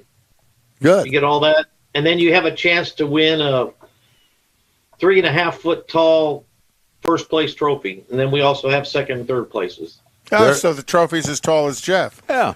Very nice. Sitting down. Sitting down. Does it have a bald-headed man on the trophy? There you go. It should. I've been thinking about doing that. Yeah, I mean, I was afraid I'd get too many people wanting autographs, so I got to kind of tone it down. Sign your head. Yeah, there you go. You have everybody that shows up that morning. You need to call our friend out there at the Northside Mustang Club and invite those boys down. I think I have because I sent our Facebook page and shared it with like 40 different clubs in the surrounding area. Yeah. And I think they were one of them. Very nice. Well, did you share that information on our Facebook page? I think I did send it to Mike Mars, but I mean, I don't know what he does with his paperwork. We don't either. He doesn't even know. Some days. Yeah, today is one of those days. Because we announced early on that we were going to have one guest, and then Mike says, oh, he's not going to be here. I mislabeled it, and he's going to be on a different weekend. Thanks, Mike. And he'll do your taxes for you. There you go. Perfect. Well, so I assume that all 10 of your club members are going to be there. Well, they're supposed to be. Let's put it that way. Yeah. And what we also do is I want everybody to be aware, because even though I put it out dozens of times, none of our cars are put into the car show, and none of my guys that are in our car club are allowed to judge. So I get outside people, but what we do is when you come in and pay your $35, you get an extra ticket, and you take that ticket and go around to our cars and vote with the ticket. And at the end of the day, whoever has the most in their little bucket wins the trophy for best car club car. Yeah, which makes it fair. So you got to have a little roped off area for y'all's cars. Absolutely. We put cones in front of our cars, and everybody's like, and we have no placards, so. Yeah, so it's just what somebody sees they like, and that's great. Yeah, popular very nice. Choice. Keeps it fair. We like Absolutely. it. Yeah, I like it. I like these kind of things. Is the bar open? Absolutely, 100%. Well, I'm thinking, that time of the day, I'm talking, some Bloody Marys. And this is a Sunday, so it's it doesn't interfere with the show. I may roll the rally out there for that. There you That's go. up in your neck of the woods. Yeah, very is. much It's so. not right So around the it's corner. Relatively close by. Yeah. And also, I had one judge bail out. If any of you'd love to be a judge, I'd There love you to go, have Connor. You can be a judge. I get judged enough. Well, yeah. Every day. Yeah. By every moment by your wife. All silence. Don't be so judgmental, Don. Don't be so judgmental. And also, we have one more event on the 29th. It's just a meet and greet. But everybody's going to have a bunch of fun. We're going to have DJs out there and everything else, and some food over at Gateway Classic Cars the last Saturday of the month of April. So I think that's the 29th. Aren't they off the I-45? Yeah, right there down from Beltway. between 1960 and Airline Yeah. on the East- on the west side. Yeah, west side. West side. On the west side, okay. Well, they've moved. No. They used to be over on the east side, I think. Yeah, and they were just south Originally. of Beltway 8. That's right, yeah. Okay. Very nice. Well, we sure appreciate you joining us and putting up with our craziness. We wish you luck on your car show. Well, thank you. I may take a peek at showing up with my Oldsmobile. There you go. That'd be great. We'd love to have you. And the hours again? Are from 8 in the morning till 1 in the afternoon when we hand out the trophies, but everybody's guaranteed they can stay with no issues. I have to wake up early. Stay on and have Sunday. fun or move on down to wherever you need to go, whatever your schedule is. That's on Sunday. And what's the date? Is it Yes, next Sunday? 26th. March 26th. 26th. Yes, sir. Next Sunday. Not tomorrow. Next Sunday. Got it. Okay. Well, you never know when I might show up at some place. Mm-hmm. You know, maybe I'll have a new clutch Hopefully or the something. clutch will be finished. Yeah, exactly. And Well, hey, huh? why do you need a clutch? Just slip it. Yeah, well, that's the problem. It does. It's called rev matching. Don doesn't match. Ah, It was that 11-second quarter he did last year. Oh, there you go. Brian Sims, it's great to talk to you. Thank you, my friend. Thank you, gentlemen. Thank you. Great information. Well, Good stuff. Could be a fun little car show. I'm just going to say, yeah, those kinds of car shows are always fun because everybody's got out there I didn't. to socialize. I didn't And ask him what lodge. You know, Moose Lodge, Elks Lodge. The Moose Lodge. Do they have Moose Lodges around here? I worked at a Moose Lodge at one point. Here? I worked. No, it was in Olney, Illinois. That's what I'm saying. The home of the white squirrel. The town was infested with albino squirrels. Oh, be darned. Kind of odd. Don Armstrong. Well, in Canada, they have black squirrels. In Toronto, went up there, and that's what not the brown ones that we have. They have black squirrels. The ones that we have around here are gray, look like a rat. Yeah, well, yeah, rat tail. And Or Don Armstrong. springtime, they're doing some funky things in the trees. I noticed. And They're always doing funky gestation things is in the between trees. 38 and 44 days. So we're going to have a population growth here pretty soon. I know. Trust me, I know. Jeff watches out his kitchen window. For squirrels. back door. The problem is he sees Don. He sees Don out there. There you go, Oh, right here. gosh. There you go. You know, we don't know whether we would really love to hear from you, but if you'd like to hassle us and, send us ugly emails or pictures or whatever you want to send it, Mars send at it to Mars at InWheelTime.com. Ding, Yes, ding. we need that. All right. Well, we've got some time here, and I thought, me first. What did you got? He's got 4 birthdays, but go ahead. 4 birthdays. 4 NASCAR birthdays. Yeah. We're gonna do birthdays now. Oh Lord, there's a television station Can I in town sing? Please don't. that does birthdays, Yeah. and I'm going. Yes. Are you kidding me? Yeah, That has been done since the 1950s. Well, we're bringing it back. No, and they didn't do mine. I sent my picture and everything. Yours is not for a while yet. Hemmings Marketplace sold car roundups. I have some cars for you guys. Guessing, All right. Here we guessing go. time. Guessing time. Guessing time. So this is for Jeffrey. All right. It is a Cadillac. 1997 Sedan DeVille, and it looks nice. It's that butternut yellow. Oh, yeah. 10 grand. $16,000. I had a feeling That's a that lot. that is a cream puff. Is Yeah. what it That's looks like. That's a lot. It's probably got a big motor in Here it. you too. go. Mars Yo, 57 Chevy Bel Air wagon. 50, You get the wagon. $51,450. Oh, my You God. just stand say by that again. Oh, boy. For a wagon. for a wagon. Not A not fi- a Nomad, just a A wagon. 57 wagon. It's got big wheels on it. It's probably all customized. Cheering up. Okay. This one would be for me the 73 Dodge B300 Creeper van for $8,300. Is it That's white? a And lot it's- of money for that. And it's green. Oh. Oh, yeah, it's got spoilers on it. It's got all sorts of stuff on it. Spoiler. I don't know who Camouflage this is. green. Here's one for Granny. 1955 Chrysler Windsor. for $15,750. Or, now this would be one that I've never been a big Mustang fan, but I drove when it first came out, a 2008 Ford Mustang Bullitt. I loved that car. Here's one, $28,875. Wow. The granny one. Let's go back to that. What year is it? It's a 55 Chrysler Windsor. Does it have doily seat covers? They don't show the interior. They only show the granny, exterior. in doilies. Yes, I know about doilies. And if they didn't have them, then Granny would put a doily over the headrest Or the or plastic. seat. With the plastic. Plastic. Yeah, with the little waffle. On that Mustang Bullitt, Becky and I went and looked at one. I almost bought one. The service manager at Kinsel's over there had one, and it was cherry. I mean, it was cherry, but they've got. No, they were green. Well, okay, they've got numbers, on their production numbers. Yes, and his was like 200 something. I said, well, I want one under 200. So I decided I'm going to look a little bit more, and of course I didn't find it. And by the time I went back, he'd already sold it. Of course. Is that the story? That's the story. That's a good story. Here's Conrad's car. Here's Conrad's car, a 1950 Oldsmobile 88. I didn't even know they made the 88 in 1950.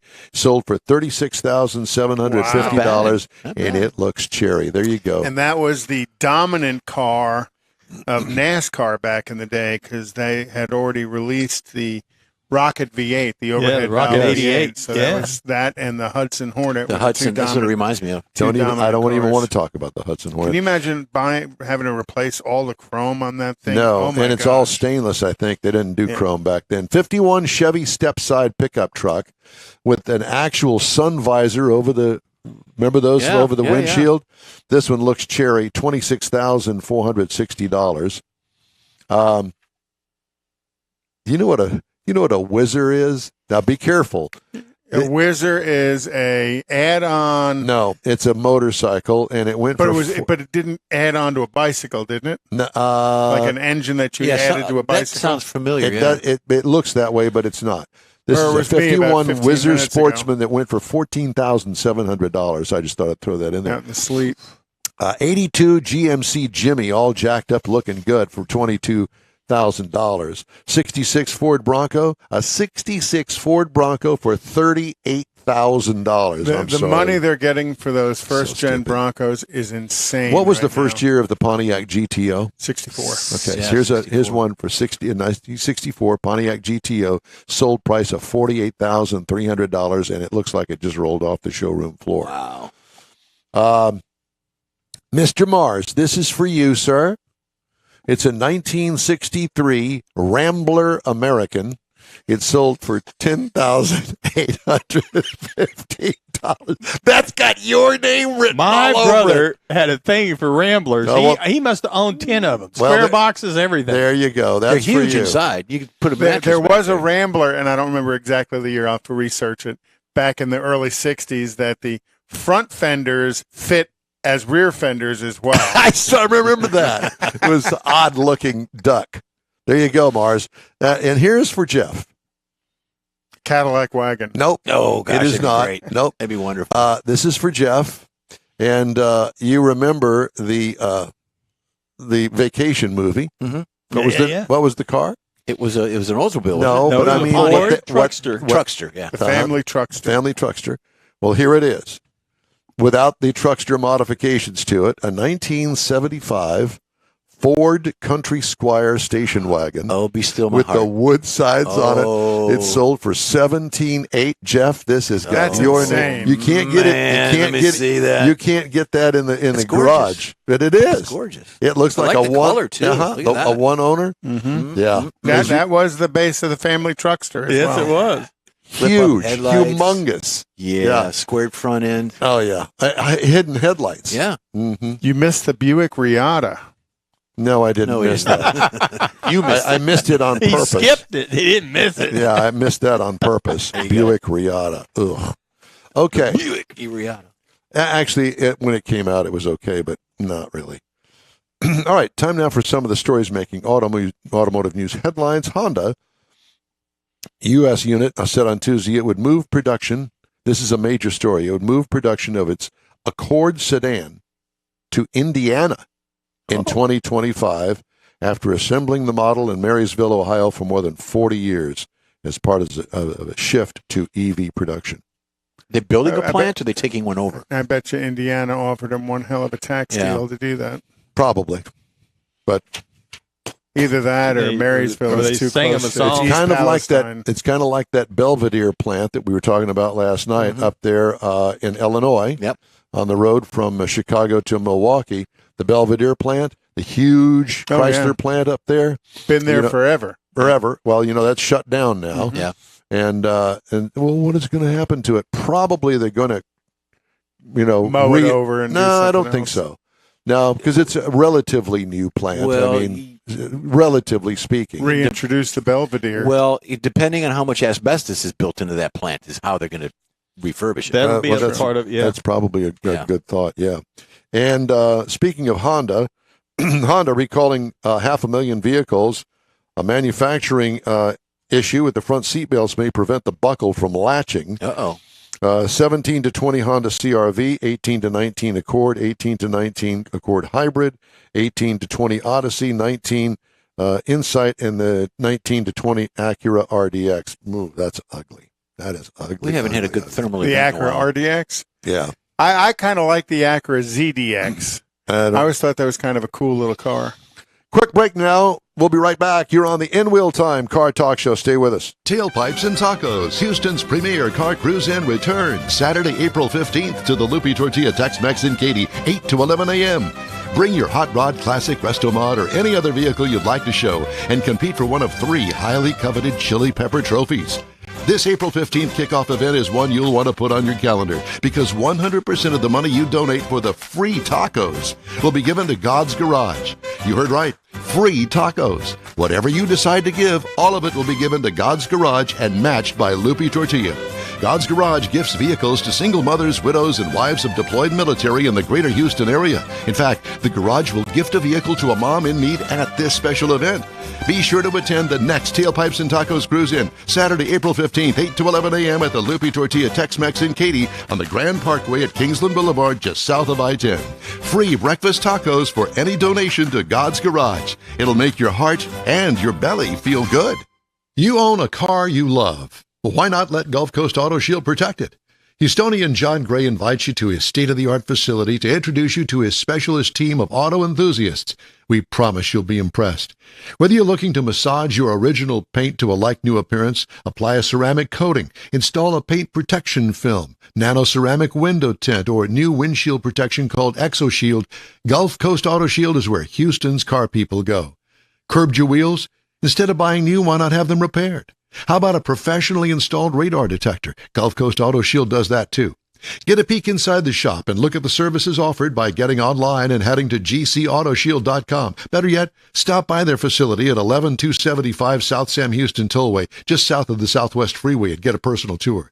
Gulf Coast Auto Shield is your place to go for all things exterior. Call them today, 832-930-5655 or gcautoshield.com. The award-winning In Wheel Time Car Talk Show is available on the most popular podcast channels out there in 30-minute episodes. We realize our 3-hour live show can be difficult to catch in its entirety, so now you can listen every day to a convenient, fresh 30-minute episode. Check us out on Apple Podcasts, Spotify, Google Podcasts, Amazon Music, and Audible, along with a dozen more. In Wheel Time has the most informative automotive guest interviews and new car reviews, along with popular features including Conrad's Car Clinic and This Week in Auto History, along with automotive news headlines. Our live broadcast airs every Saturday, 8 to 11 Central on InWheelTime.com, the iHeart app, and on YouTube. Be sure to say hello when we're broadcasting from the Tailpipes and Tacos Cruise-In, Autorama, and the Houston Auto Show, among others. Now, it's easier than ever to hear about all things automotive all week long. You're invited to join fellow car enthusiasts in becoming part of the ever-growing In Wheel Time Car Talk family. Don't forget those 30-minute podcast episodes on your favorite podcast channel.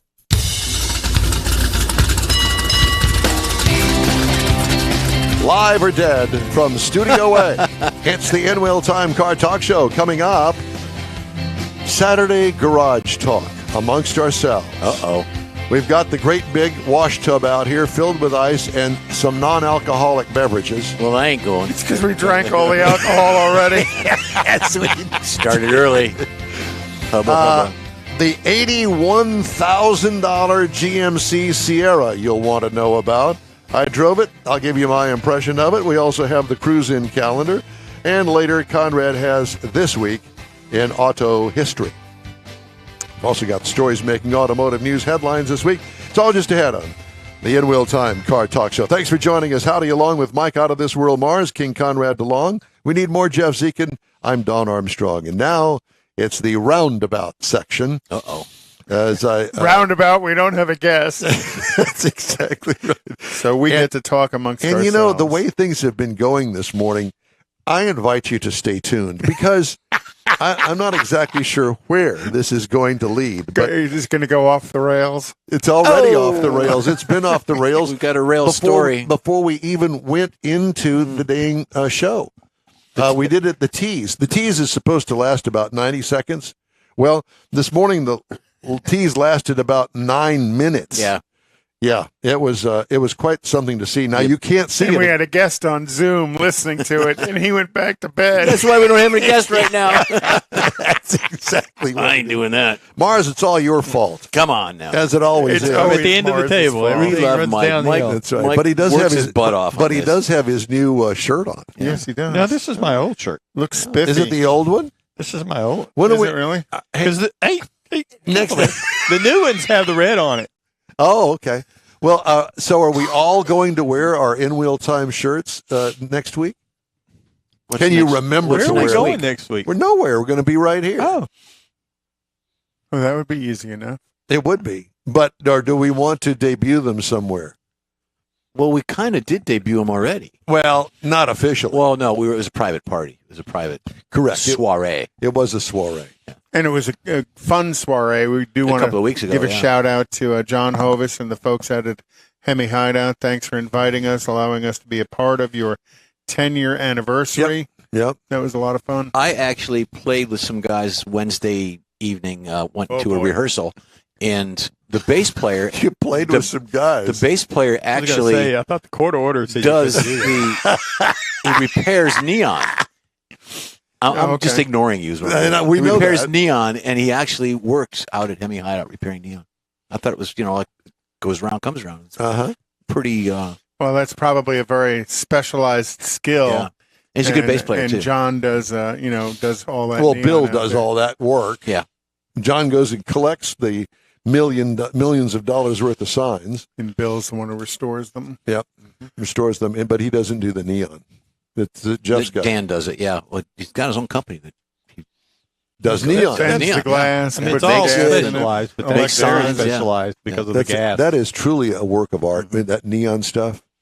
You ever seen that done Mhm. where they blow the glass and they put all the stuff in it and twist it and turn it and it's way beyond me. I could never do that. Well, you only get one chance to do it right. Yes, that's Yeah. right. Then you got to start all over again. I Yeah. wonder how much that neon tube glass costs. I don't know. They sell it by the foot, I'm sure. I A don't know. linear foot. And then you got to close the end off and fill it with a certain type of gas. to Argon? get but the No, I think gas is what develops the color. Mhm. So different colors That's right. are different gases. And I think Bill Prokep, what's it? How do you say his last Bill. name? Bill.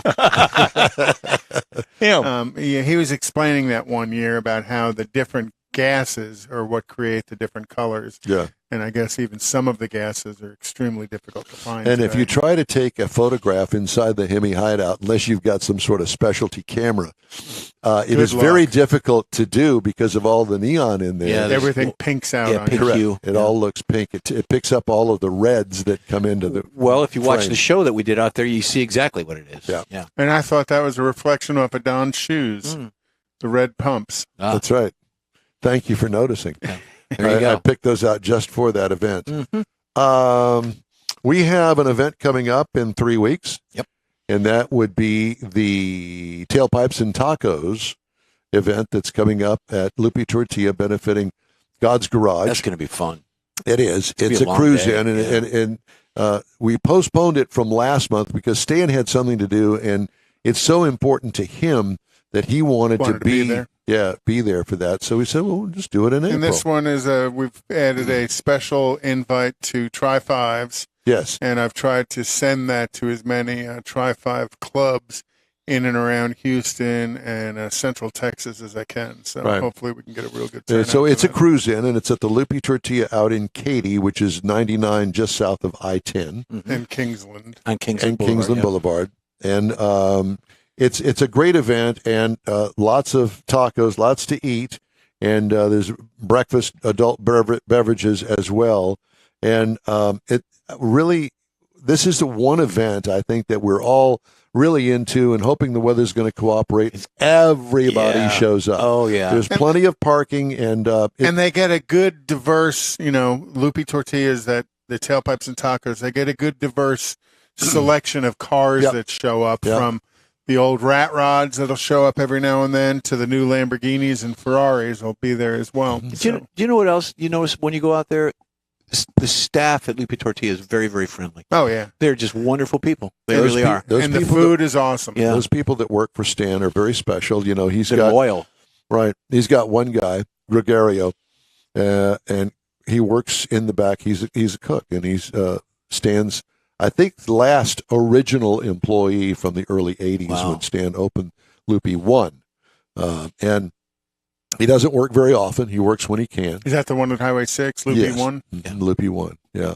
And that's the one thing that Lupe is known for. As a matter of fact, and not to divert attention away from that, but Jeff and I and our close ones go over to Los Tios out here in Sugar Land quite frequently. Leslie goes out there at least 2, 3, 4 times a week.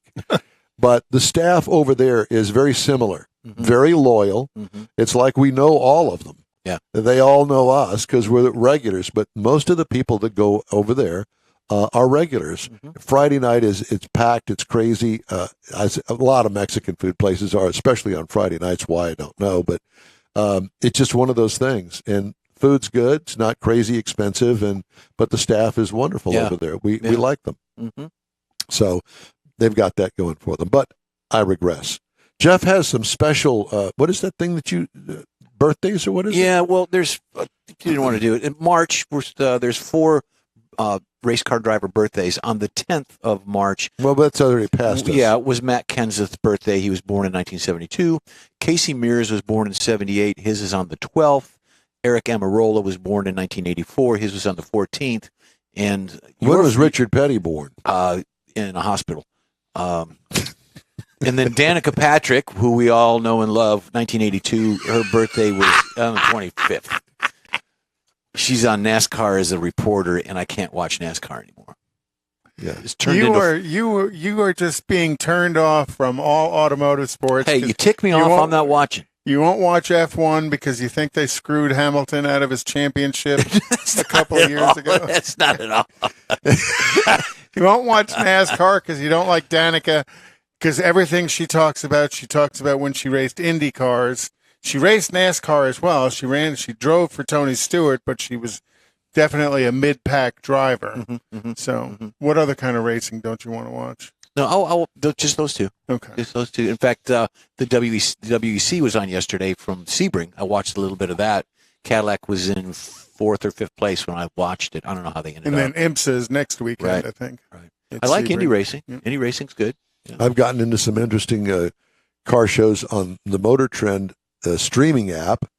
Car issues. That's right. You switched to Hulu, didn't you? I did. Thank you. Yeah, we're going to do that. I think so. Yeah. And I got 8 gig. I'm sorry. I got 1 gig of speed now on my internet. So I boosted that up so I can get all this streaming stuff. And the streaming stuff is truly amazing. One gig of speed and just a couple of hits of meth. Yeah, and I'm in the other world that I never thought was a reality, but whatever.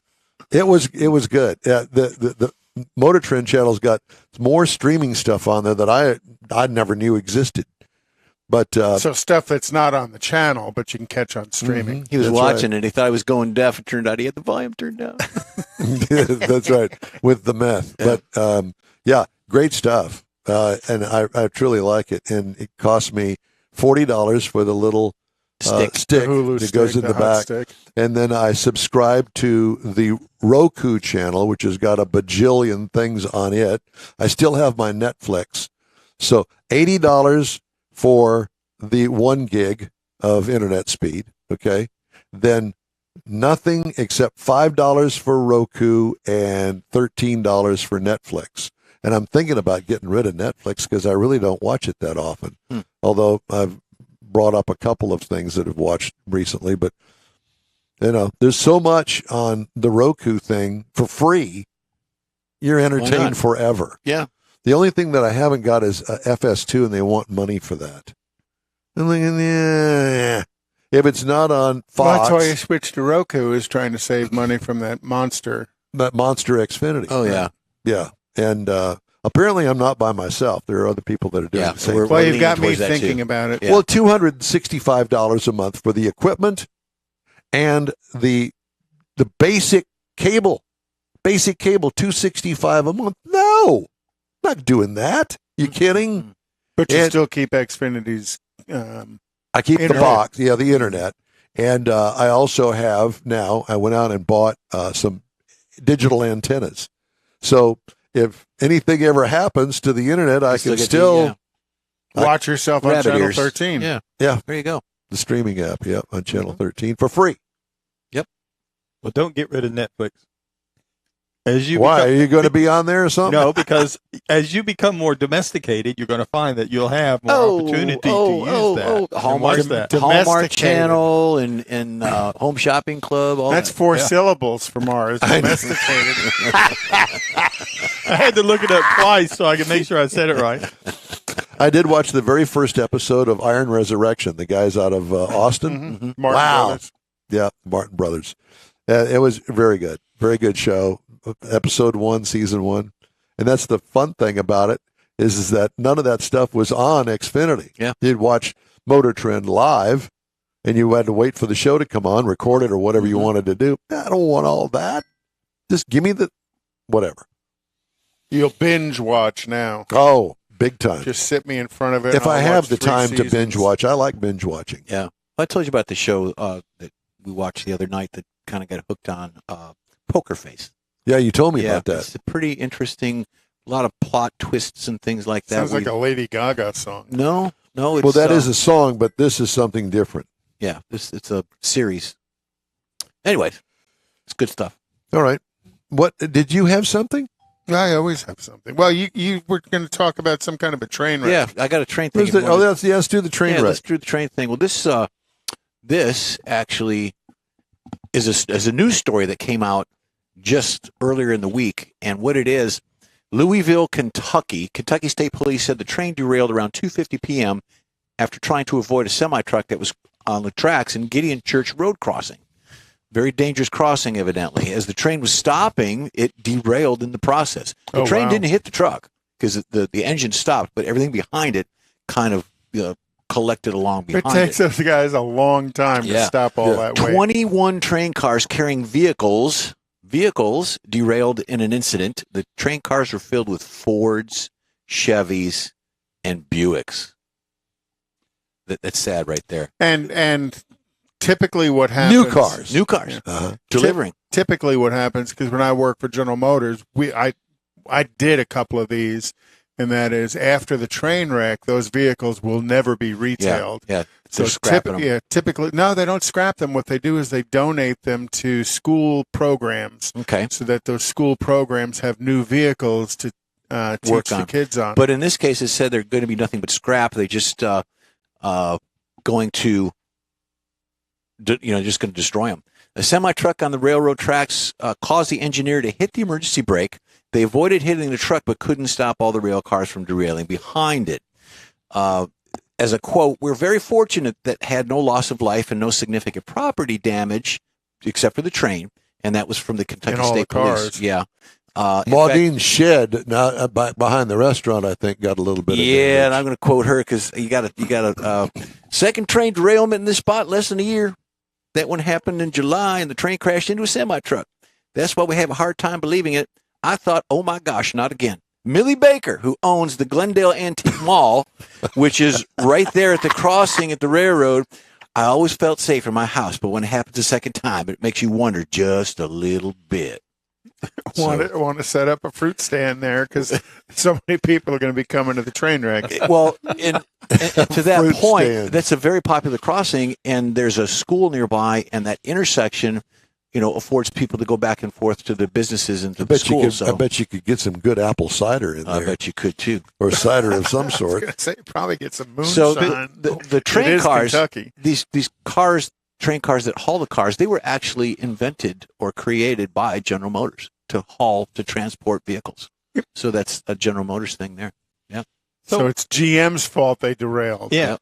So what I don't understand, so if you got the train engine there, and it's got all this weight pushing it, okay, he brings it And to the each stop. car has its own brakes, so why didn't all the rest of them brake behind Yeah, it? what caused them to go off the track? Hitting the emergency brake is, I think, not slowing down gravity. Probably like a It's tractor hitting- trailer Yeah. jackknifes. Yeah. You have so much weight and Inertia. momentum behind you The that you may momentum. be able to stop the drive vehicle in front, but the rest of it keeps on pushing, and you're so hard on the brake as it's pushing. Eventually, because trains are going to pivot in the middle, they're just going to start pivoting. So what and you're that's saying derails them. then is that the lead vehicle or the Engine, tractor yeah. actually has better brakes than everything else behind it. Well, remember, the tractor's got 4 wheels on the ground. The trailer's only got 1 or 2 axles in the About very, 8, very yeah. back. Eight tires with a contact Okay. patch about that big. But I thought that was part of saying, okay, this tractor can haul this much weight, or this locomotive can do this Can much. haul because- donkey. Can haul donkey because it's capable of doing that and it's stopping. It's kind of like Well, it's traffic kind of the problem with congestion your old in Houston, Chevelle. to where there's no wreck, there's nothing, it's just cars stopped. The engine can stop faster than the. I was going to say, your old Chevelle would go faster than it could stop, right? Well, definitely. And the point of this too is that if it's happened before, the trailer actually high-sided. The tractor itself As went he went over the across, tracks. and it was the middle of the You trailer would that think there'd actually be some signage there You would telling think, you that. You have yeah. signage out here by you down the street a little bit about We it. get that every once in a High while side in of the trailer. Nederland. We've got a track that's elevated, and every once in a while, one of those that's got the lower box on it in between the wheels. Perfect example of that is Highway 36 out here that goes down to Rosenberg up to I-10. Yep. Over the side where the track is, next to the road, you have to actually go up to get over the track. Yeah. In that Yeah. area, and that would not be good for an 18-wheeler because it wouldn't make it. Rosenberg has that. Yeah. Yep. Going to the ball So, fields. There are Well, those the things. good news is all they did was wrecked a bunch of cars versus what happened in East Palestine, where it was all chemical. Yeah. Yeah. It used to be any kind of a wreck involving a car carrier.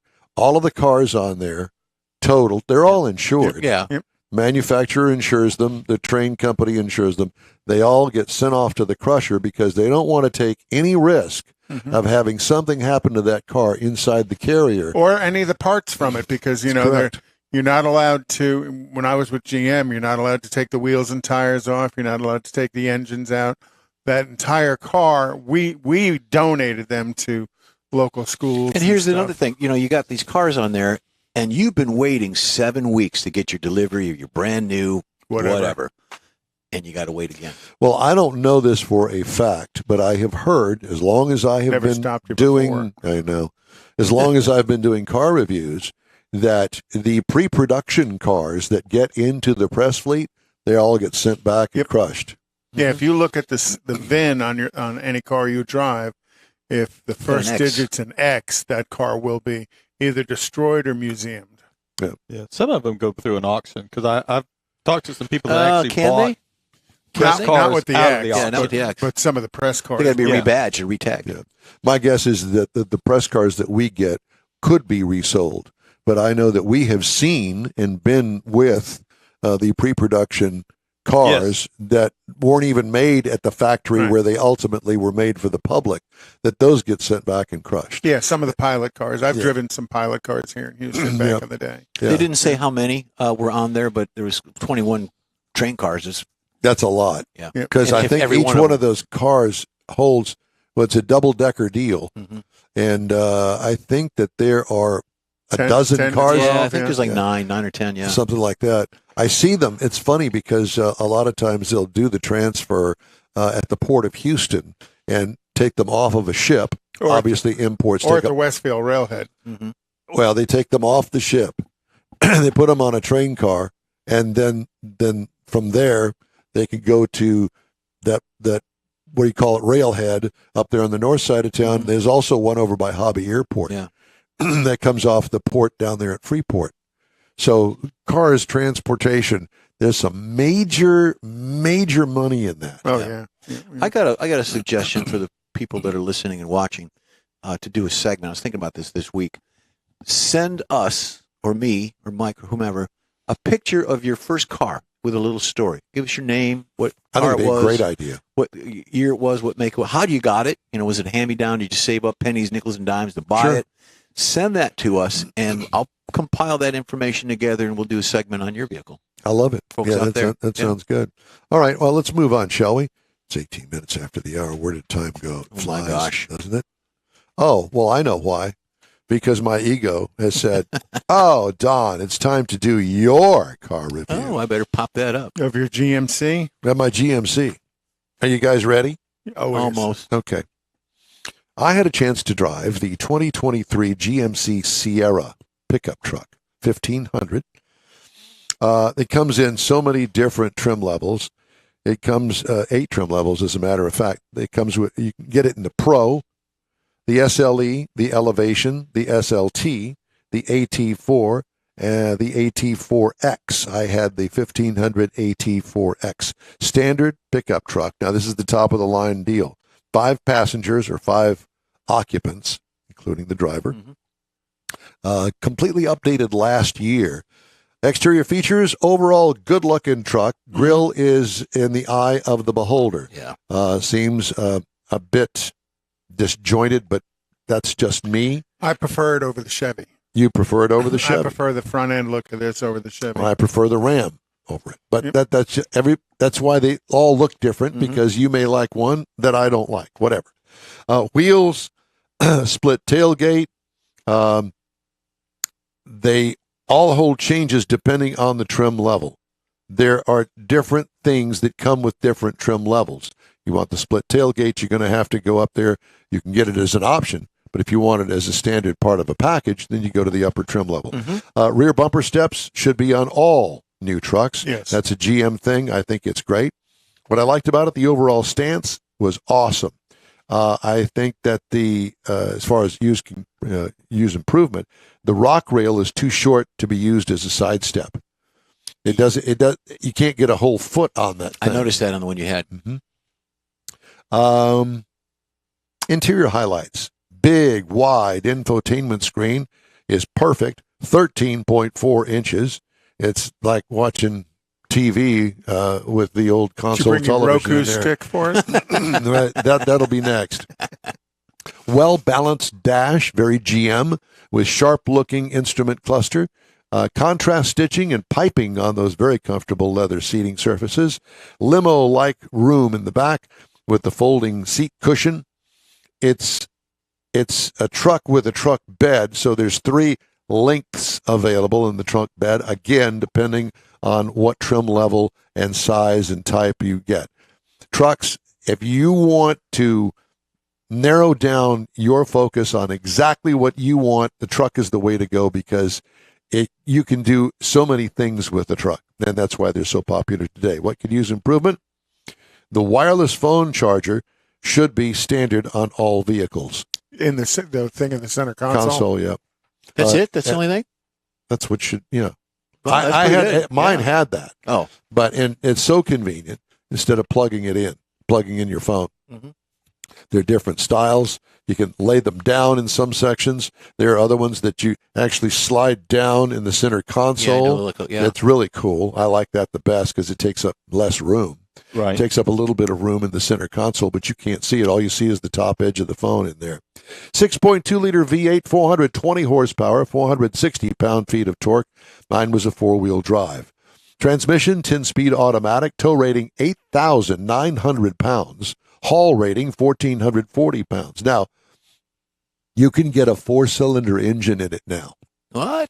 A 4-cylinder. High output 4-cylinder. Yep, a 4-cylinder. It's got 300 and some odd horsepower. Which is where they package the rebate on it. Yeah, and I'll tell you, don't discard it. If you don't tow anything, and I say anything, if you tow something that's not 9,000 pounds, the 4-cylinder may be for you and get really good gas mileage, because in this V8, it gets 14 city and rated at 17 highway for a combined of 15. I got 16.3 over 451.5 miles. What I liked, more than enough power for anything a half ton is rated for. What could use improvement? Nothing.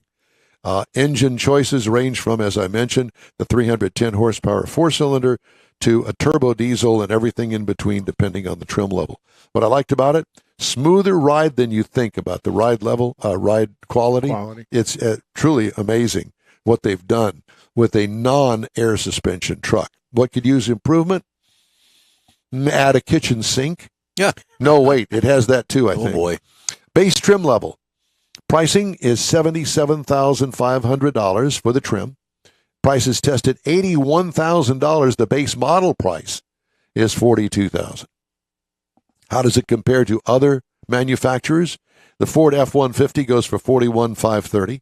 The Ram starts at $39,200, and the Tundra is at $38,000. So they're all right there, very close to each other. Depending on the content level you build. That's right. And those prices are obviously with entry levels and not that trim level that I had. But that's your review of the 2023 GMC Sierra. Time now for the cruise-in calendar.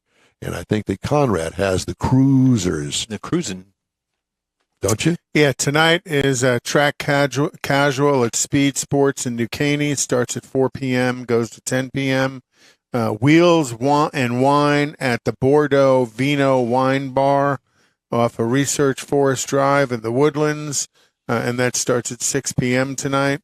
Also at 6 p.m. tonight is the Cypress West Vintage Car Meetup at the Twisty Treat off of Fry Road. The Twisty Treat. Twisty Treat. Yeah, they used to call me that.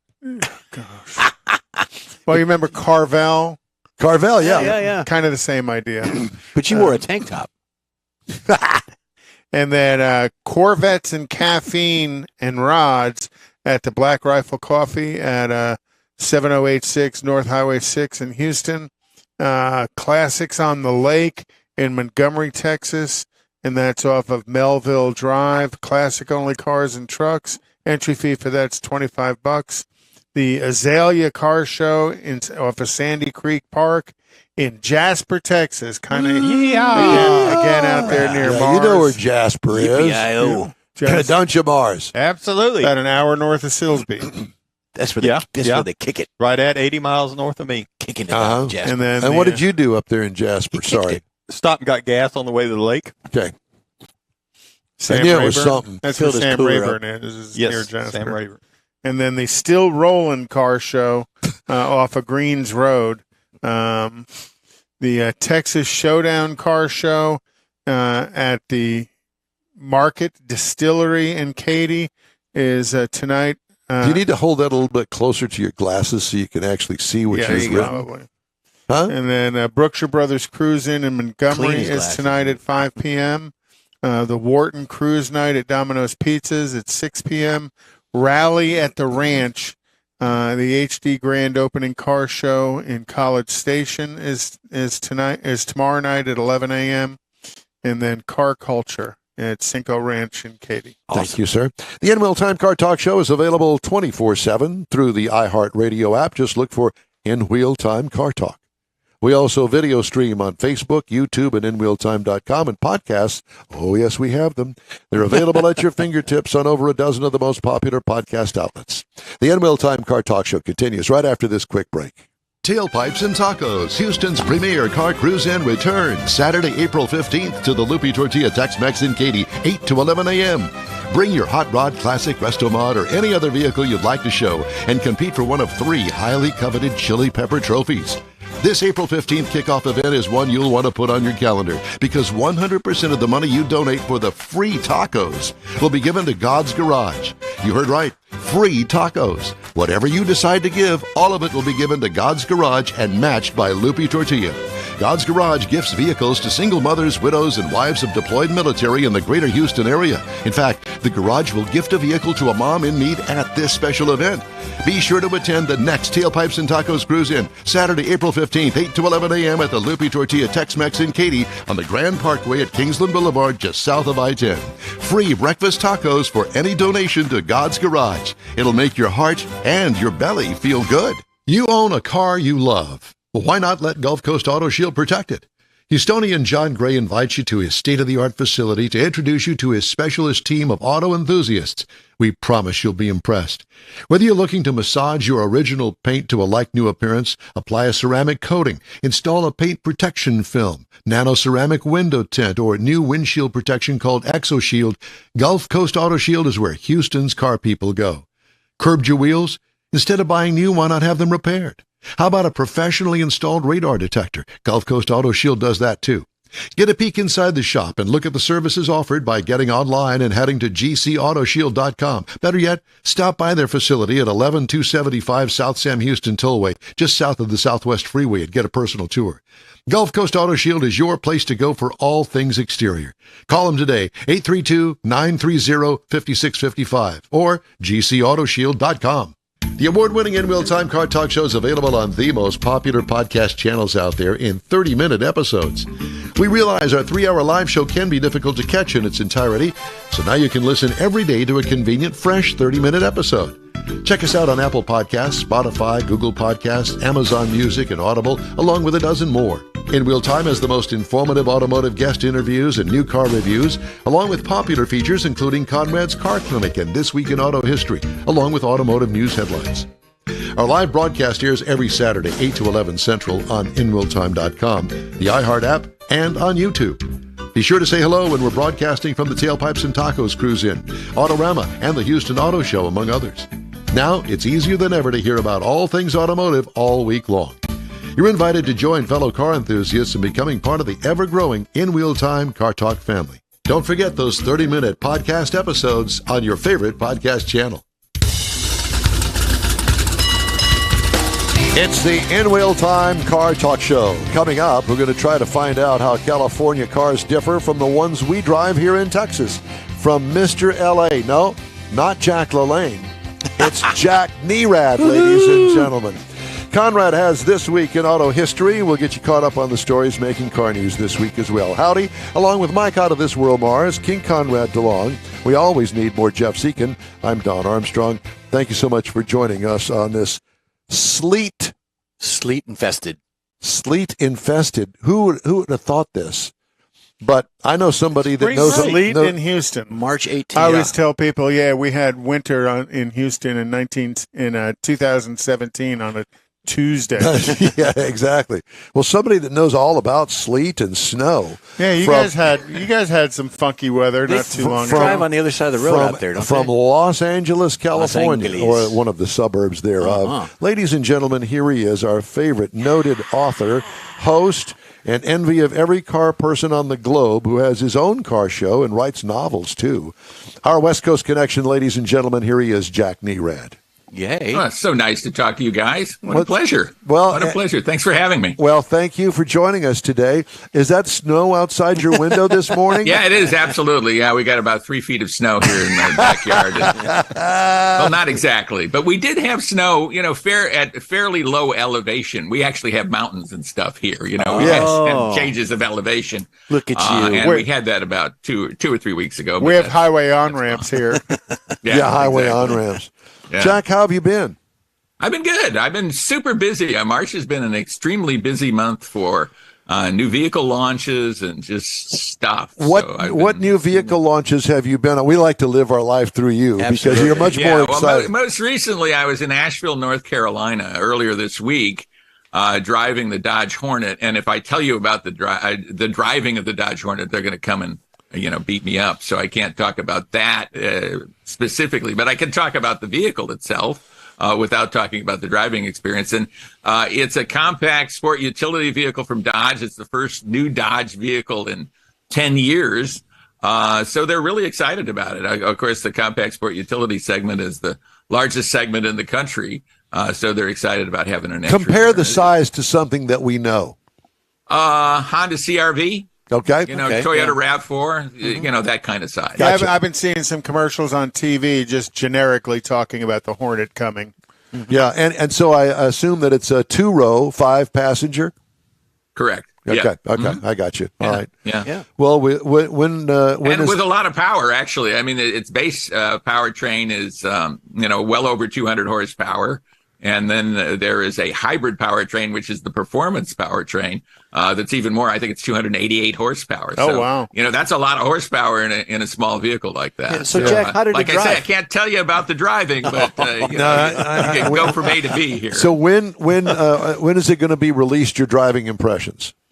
Driving impressions, I think, are released on Monday. Oh, okay. Not too long from now. Maybe it's Tuesday or Wednesday, but that's fine. Fairly soon. So you could tell us today if we don't post the podcast until Tuesday, right? Yeah, No. I think we're talking on the air, aren't we? Yeah, we are. We are live on the air. We like to just lead you down the path of down destruction. The destruction. Lead you down our path.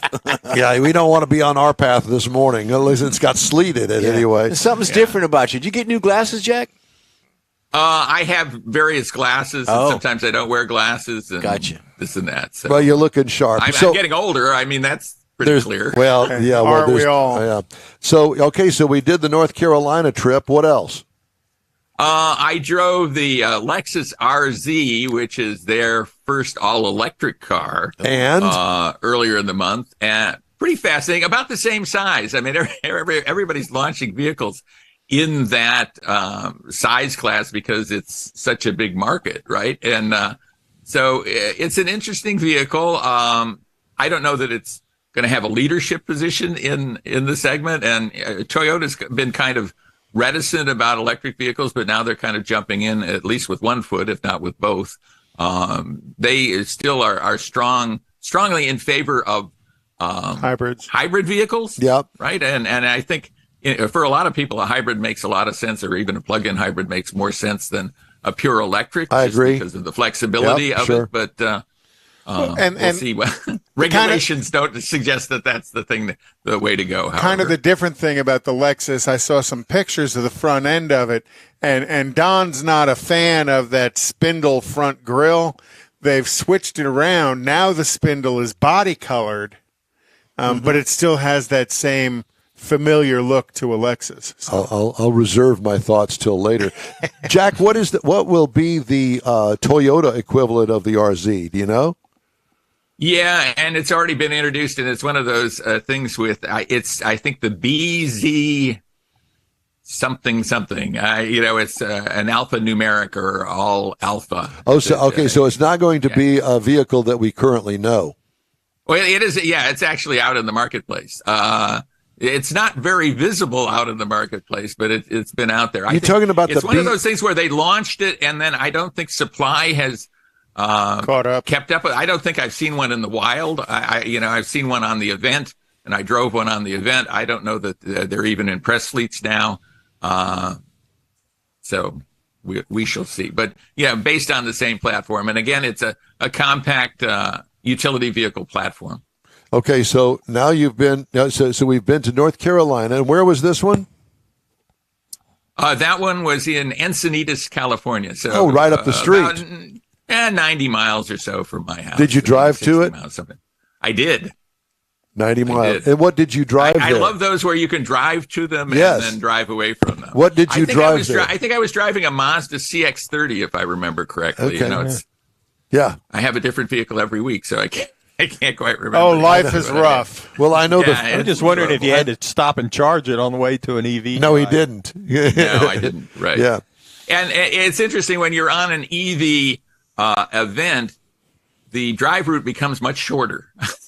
Yeah, because they want to make sure that the vehicle is never going to run out of charge. When you do it a different way. When you do an EV event like that, do they bring in something to charge the vehicles, or do they keep that hidden from the press? That's kind of invisible to us. Diesel generator. But the drive routes are short, or they do various legs, and then the vehicles disappear for a while and come back.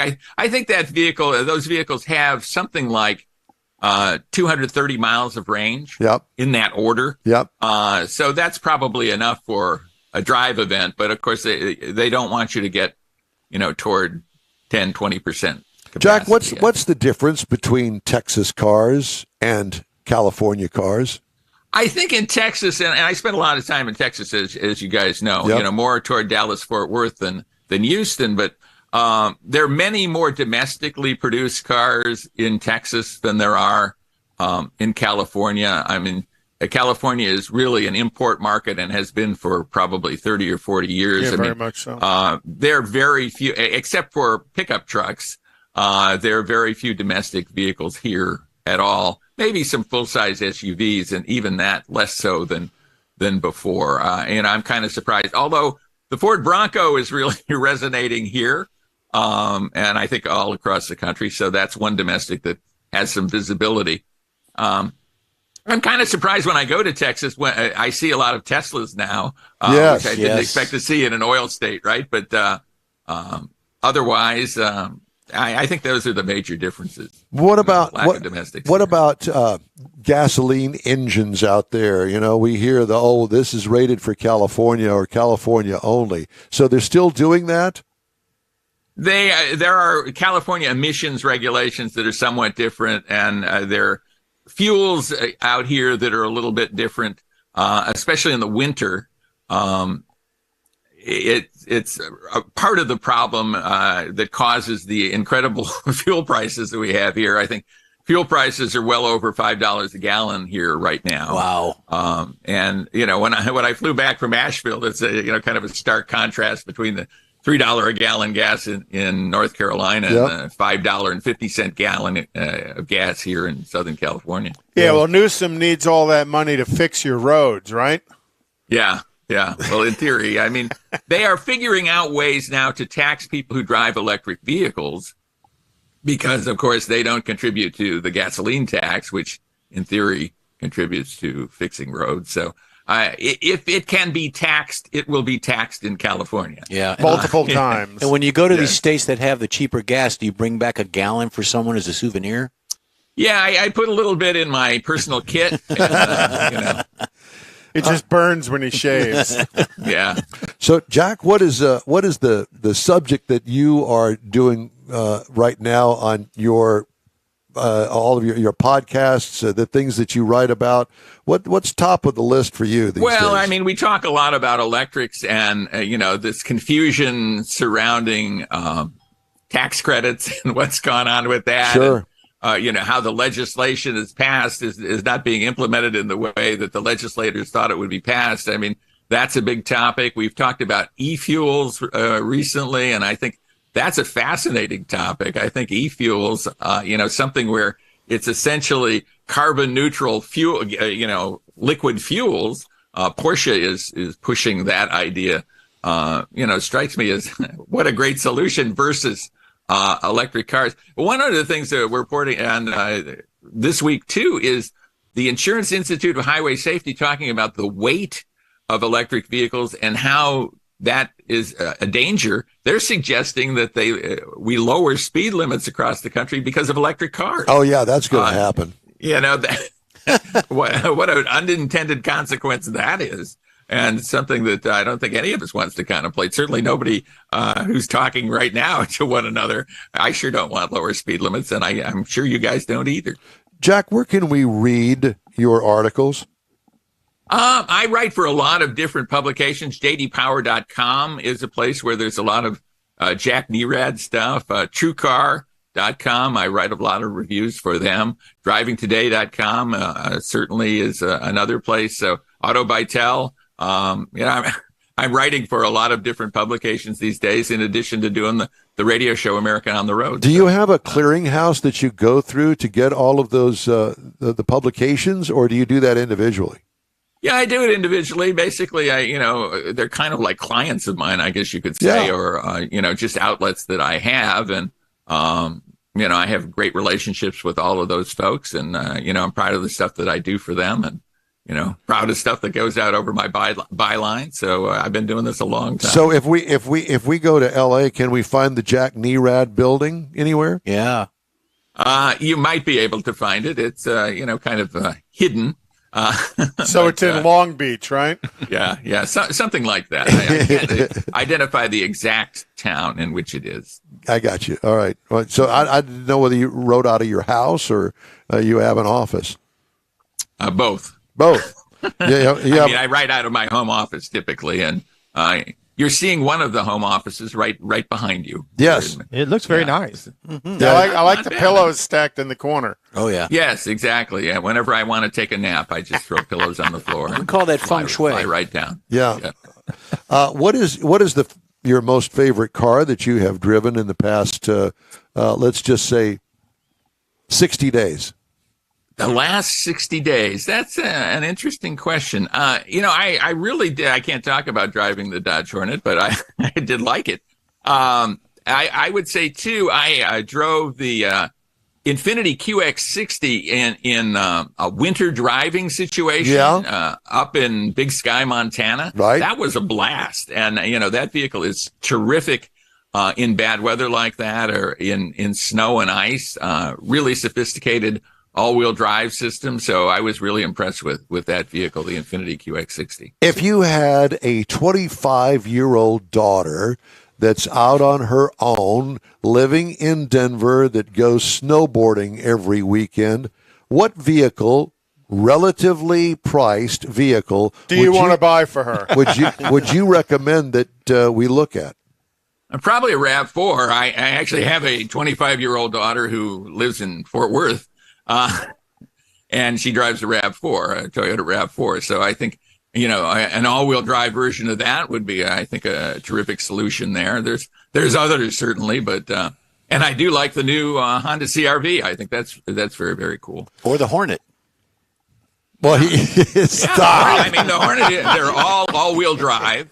Yeah. A lot of horsepower, maybe more horsepower than a daughter needs. Not to be sexist, but there you go. Well, I the only reason I ask that is because, the first thing that comes to my mind is a Jeep Wrangler. And then I think, well, wait just a minute. How safe is that?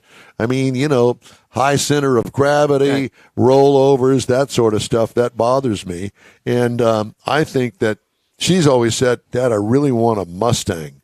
A Mustang in the mountains. I'm sorry. Yeah, I'm not sure about that. But, I mean, I would say another Jeep product, and one I've driven fairly recently, is the Jeep Compass that now has a new engine, new 2-liter turbocharged engine with much more horsepower. Actually, I think it's the same engine that's in the Dodge Hornet. And it really transforms that vehicle. I think it's terrific. And, that's kind of a smaller compact utility. Yeah. So, yeah. And I think much more daughter friendly, kind of just human friendly than the Wrangler would be. Well, and they also, I mean, obviously, and you brought it up, is the drive management system that are in these cars. I think that, anybody can do a 4-wheel drive or all-wheel drive vehicle, but how it's applied, the power is applied to those 4 wheels makes a difference, and that all goes to the computer. Yeah, absolutely. And, certainly Jeep knows how to do that. And I think, the Jeep Compass would be a terrific choice. Awesome. Okay. Anybody else have any questions for Jack? I was going to say to that regard, one of my daughters had a Compass it was probably 4 years ago. So, I mean, it was the older model. She liked it real well until she had the chance to move up to something a little bit bigger. Mm-hmm. And didn't give her any problems except for what she ran into once in a while, I've been seeing a lot of those Compasses. The new ones are a good-looking little vehicle. They really Interesting. Are. Okay. Conrad? Compass would probably work. I think I would agree with Jack on the RAV4 or the CR-V. You got to look at the durability and dependability that you get at the Toyota and Honda level. Right. Not saying that Jeep isn't durable or dependable, but everybody's got a Jeep Wrangler today. They're a little commonplace, and all the modifications to it, can make it unique. But you'd be seeing yourself driving down the road all the time. Jack, don't you think that the Ford Bronco, the Ford Bronco is a little overpriced? It certainly is now. I mean, but the market is demanding them. I mean, I see them all over the place here in Southern California. And again, we don't see domestic vehicles. So that shows that they're resonating across the country, I think. And just the demand is so strong for those vehicles that they're commanding premium prices. Yeah, the dealers are holding for premium pricing on them because they can. Well, Jack, it's always great to talk to you. How's the book coming along? Coming well, although I've been so busy lately. I thought I was going to complete this newest crime novel maybe at the end of the month, and it's not going to happen, but fairly soon after that, and it'll probably come out in the summer, maybe the fall. We'll see. Publishing kind of has a long time frame, especially book publishing. Yeah. So you're going to do any book signings at Barnes and Noble or something? Possibly. I've done that before. It's an interesting process, definitely, to be sitting in a bookstore and talking about your book and then signing some. It's kind of fun to do. Jack, it's always great to talk to you. Thanks so much for taking the time out of your Saturday for us, and good luck on the weather out there. We think of you often. Yeah, well, good luck on the weather there. I mean, I'm sorry to hear that you've got sleet today. I know. It's totally bizarre. We will talk to you again soon, my friend. Be safe and take care of yourself. Thank you. Thanks, Great Jack. to talk to all of you. You too. What a guy. I know. Just an amazing man. He truly is. Yeah. All right, let's move on to This Week in Auto History, shall we? Well, thank you for your contribution. You had sent me an article. I did. In 1901, the Olds Motor Works, located along Jefferson near the Belle Isle Bridge in Detroit, was destroyed in a fire. The Detroit News called it a spectacle of rare magnificence. The complete foundry building survived, and one single curved dash runabout was able to be saved when one employee just kind of pushed it out of the building. And there it is. They're pushing it out. And that was the only one that survived. And then Ransom Olds temporarily converted the surviving building into his manufacturing operation, and they produced 425 cars in 1901. In 1950, racer Danny Sullivan was born in Louisville, Kentucky on this week. Sullivan dominated the IndyCar racing series in the 1980s. Gosh, yes. Driving for Penske. Danny Sullivan was most famous when he won the 1985 Indy 500 after doing a full circle spin on the track called the Spin and Win. Yep. I was there. I saw it. And I was at the exit of turn 1, which is where he did the Spin and Win. And literally, those cars are loud is an understatement. You could hear the crowd over the car. And Sullivan had talked about in the post-race interview that he, in the car, could hear the crowd roar after his Spin and Win.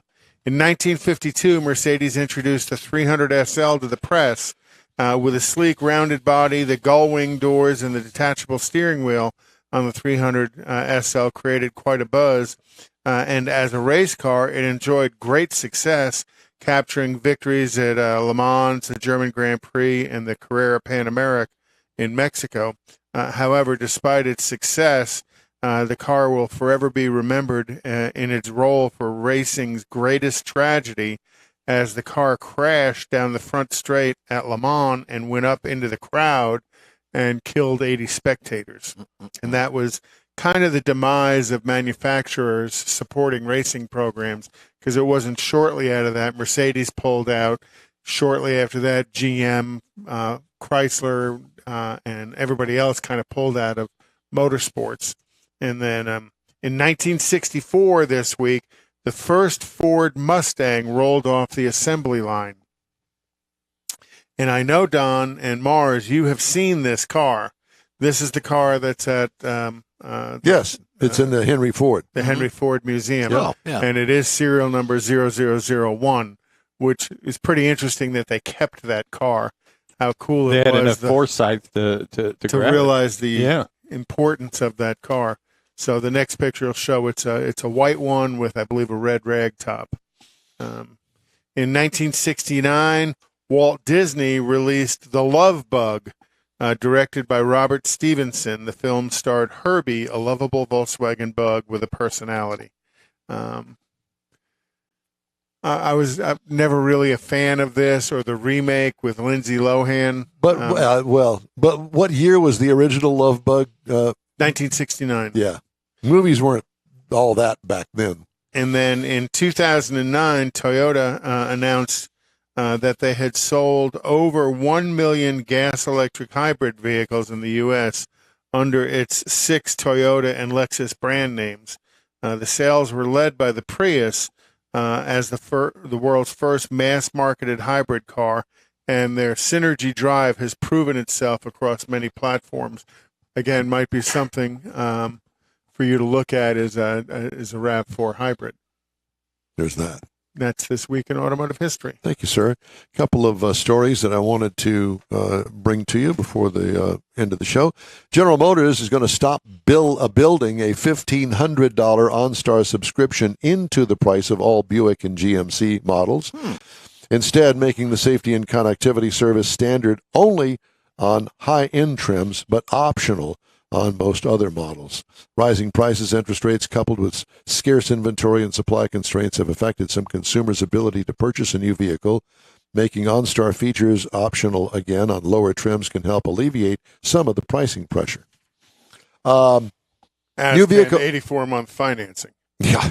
New vehicle inventories were back on the growth track last month after a slight deviation in January, rising despite strong demand as production continues to recover, according to estimates from Cox Automotive and the Automotive News Research and Data Center. Ford Motor Company continued to have the highest days supply among reporting automakers, and along with American Honda and Volvo were the only reporting automakers to have at least a 30-day supply. Because they're being recalled. Revised electric vehicle incentives pushing buyers to models made in North America, boosting EVs from Tesla, Chevrolet, and Volkswagen to the detriment of Korean imports from Hyundai and Kia, according to Experian data. Also, a lawsuit filed against Stellantis last week claims the Dodge brand deceived consumers by saying the 2021 Durango SRT Hellcat would be produced for only one model year. 7 customers say they paid more for their vehicle than they otherwise would have, and they had known Dodge. And had they known Dodge would build the Durango Hellcat beyond the 21 model year, possibly would not have purchased the vehicle at all. The plaintiffs are seeking class action status. Dodge said in July 2020 that the speedy Durango Hellcat would be a limited run. The burly yet spry utility vehicle delivered 710 horsepower, with Dodge calling it the most powerful SUV. And one of those 7 is an attorney who's trying to get rich on this. You know that. Or you send it to Colorado for your daughter. Right. Well, we're going to wrap up today's show right after a quick break. Stay with us here on the In Wheel Time Car Talk Show. Tailpipes and Tacos, Houston's premier car cruise-in returns Saturday, April 15th to the Lupi Tortilla Tex-Mex in Katy, 8 to 11 a.m. Bring your Hot Rod Classic, Resto Mod, or any other vehicle you'd like to show and compete for one of 3 highly coveted Chili Pepper trophies. This April 15th kickoff event is one you'll want to put on your calendar because 100% of the money you donate for the free tacos will be given to God's Garage. You heard right. Free tacos. Whatever you decide to give, all of it will be given to God's Garage and matched by Lupi Tortilla. God's Garage gifts vehicles to single mothers, widows, and wives of deployed military in the greater Houston area. In fact, the Garage will gift a vehicle to a mom in need at this special event. Be sure to attend the next Tailpipes and Tacos Cruise-In, Saturday, April 15th, 8 to 11 a.m. at the Lupi Tortilla Tex-Mex in Katy on the Grand Parkway at Kingsland Boulevard, just south of I-10. Free breakfast tacos for any donation to God's Garage. It'll make your heart and your belly feel good. You own a car you love. Well, why not let Gulf Coast Auto Shield protect it? Houstonian John Gray invites you to his state-of-the-art facility to introduce you to his specialist team of auto enthusiasts. We promise you'll be impressed. Whether you're looking to massage your original paint to a like-new appearance, apply a ceramic coating, install a paint protection film, nano-ceramic window tint, or new windshield protection called ExoShield, Gulf Coast Auto Shield is where Houston's car people go. Curbed your wheels? Instead of buying new, why not have them repaired? How about a professionally installed radar detector? Gulf Coast Auto Shield does that too. Get a peek inside the shop and look at the services offered by getting online and heading to gcautoshield.com. Better yet, stop by their facility at 11275 South Sam Houston Tollway, just south of the Southwest Freeway, and get a personal tour. Gulf Coast Auto Shield is your place to go for all things exterior. Call them today, 832-930-5655 or gcautoshield.com. The award-winning In Wheel Time Car Talk Show is available on the most popular podcast channels out there in 30-minute episodes. We realize our 3-hour live show can be difficult to catch in its entirety, so now you can listen every day to a convenient, fresh 30-minute episode. Check us out on Apple Podcasts, Spotify, Google Podcasts, Amazon Music, and Audible, along with a dozen more. In Wheel Time has the most informative automotive guest interviews and new car reviews, along with popular features including Conrad's Car Clinic and This Week in Auto History, along with automotive news headlines. Our live broadcast airs every Saturday, 8 to 11 Central on InWheelTime.com, the iHeart app, and on YouTube. Be sure to say hello when we're broadcasting from the Tailpipes and Tacos Cruise-In, Autorama, and the Houston Auto Show, among others. Now, it's easier than ever to hear about all things automotive all week long. You're invited to join fellow car enthusiasts in becoming part of the ever-growing In Wheel Time Car Talk family. Don't forget those 30-minute podcast episodes on your favorite podcast channel. Well, that's a wrap for this week's In Wheel Time Car Talk Show. When you're online, check out our Facebook page, give us a like, tell your friends about us, and share our junk if you would, please. You'll get Conrad's Unicorn Hunting features along with all things automotive all week long, including new car reviews, upcoming events, cruise-ins, racing events, and other informative and entertaining car and truck goodies. You can find the In Wheel Time Car Talk Show 24/7 on the iHeartRadio app, and be sure and catch us on the In Wheel Time Car Talk Show live during our video stream on Facebook, YouTube, Twitch, and InWheelTime.com every Saturday, 8 a.m. to 11 a.m. Central Time.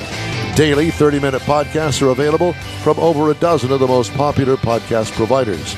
The In Wheel Time Chief Engineer is David Ainsley. Our Marketing Advertising Manager and Video Technical Director is We Need More, Jeff Zekin. For booking agent and podcast poser, Mike Mars. Hoser with Mr. Know-It-All, his royalty, King Conrad DeLong. I'm Don Armstrong. Another hoser. Be sure and join us for the next live 3-hour In Wheel Time Car Talk Show, Saturday, March 25th, 2023, 8 a.m. to 11 a.m. Central Time on all of our In Wheel Time Car Talk outlets. Have a great weekend, stay safe, and let's visit again next week. So long for now.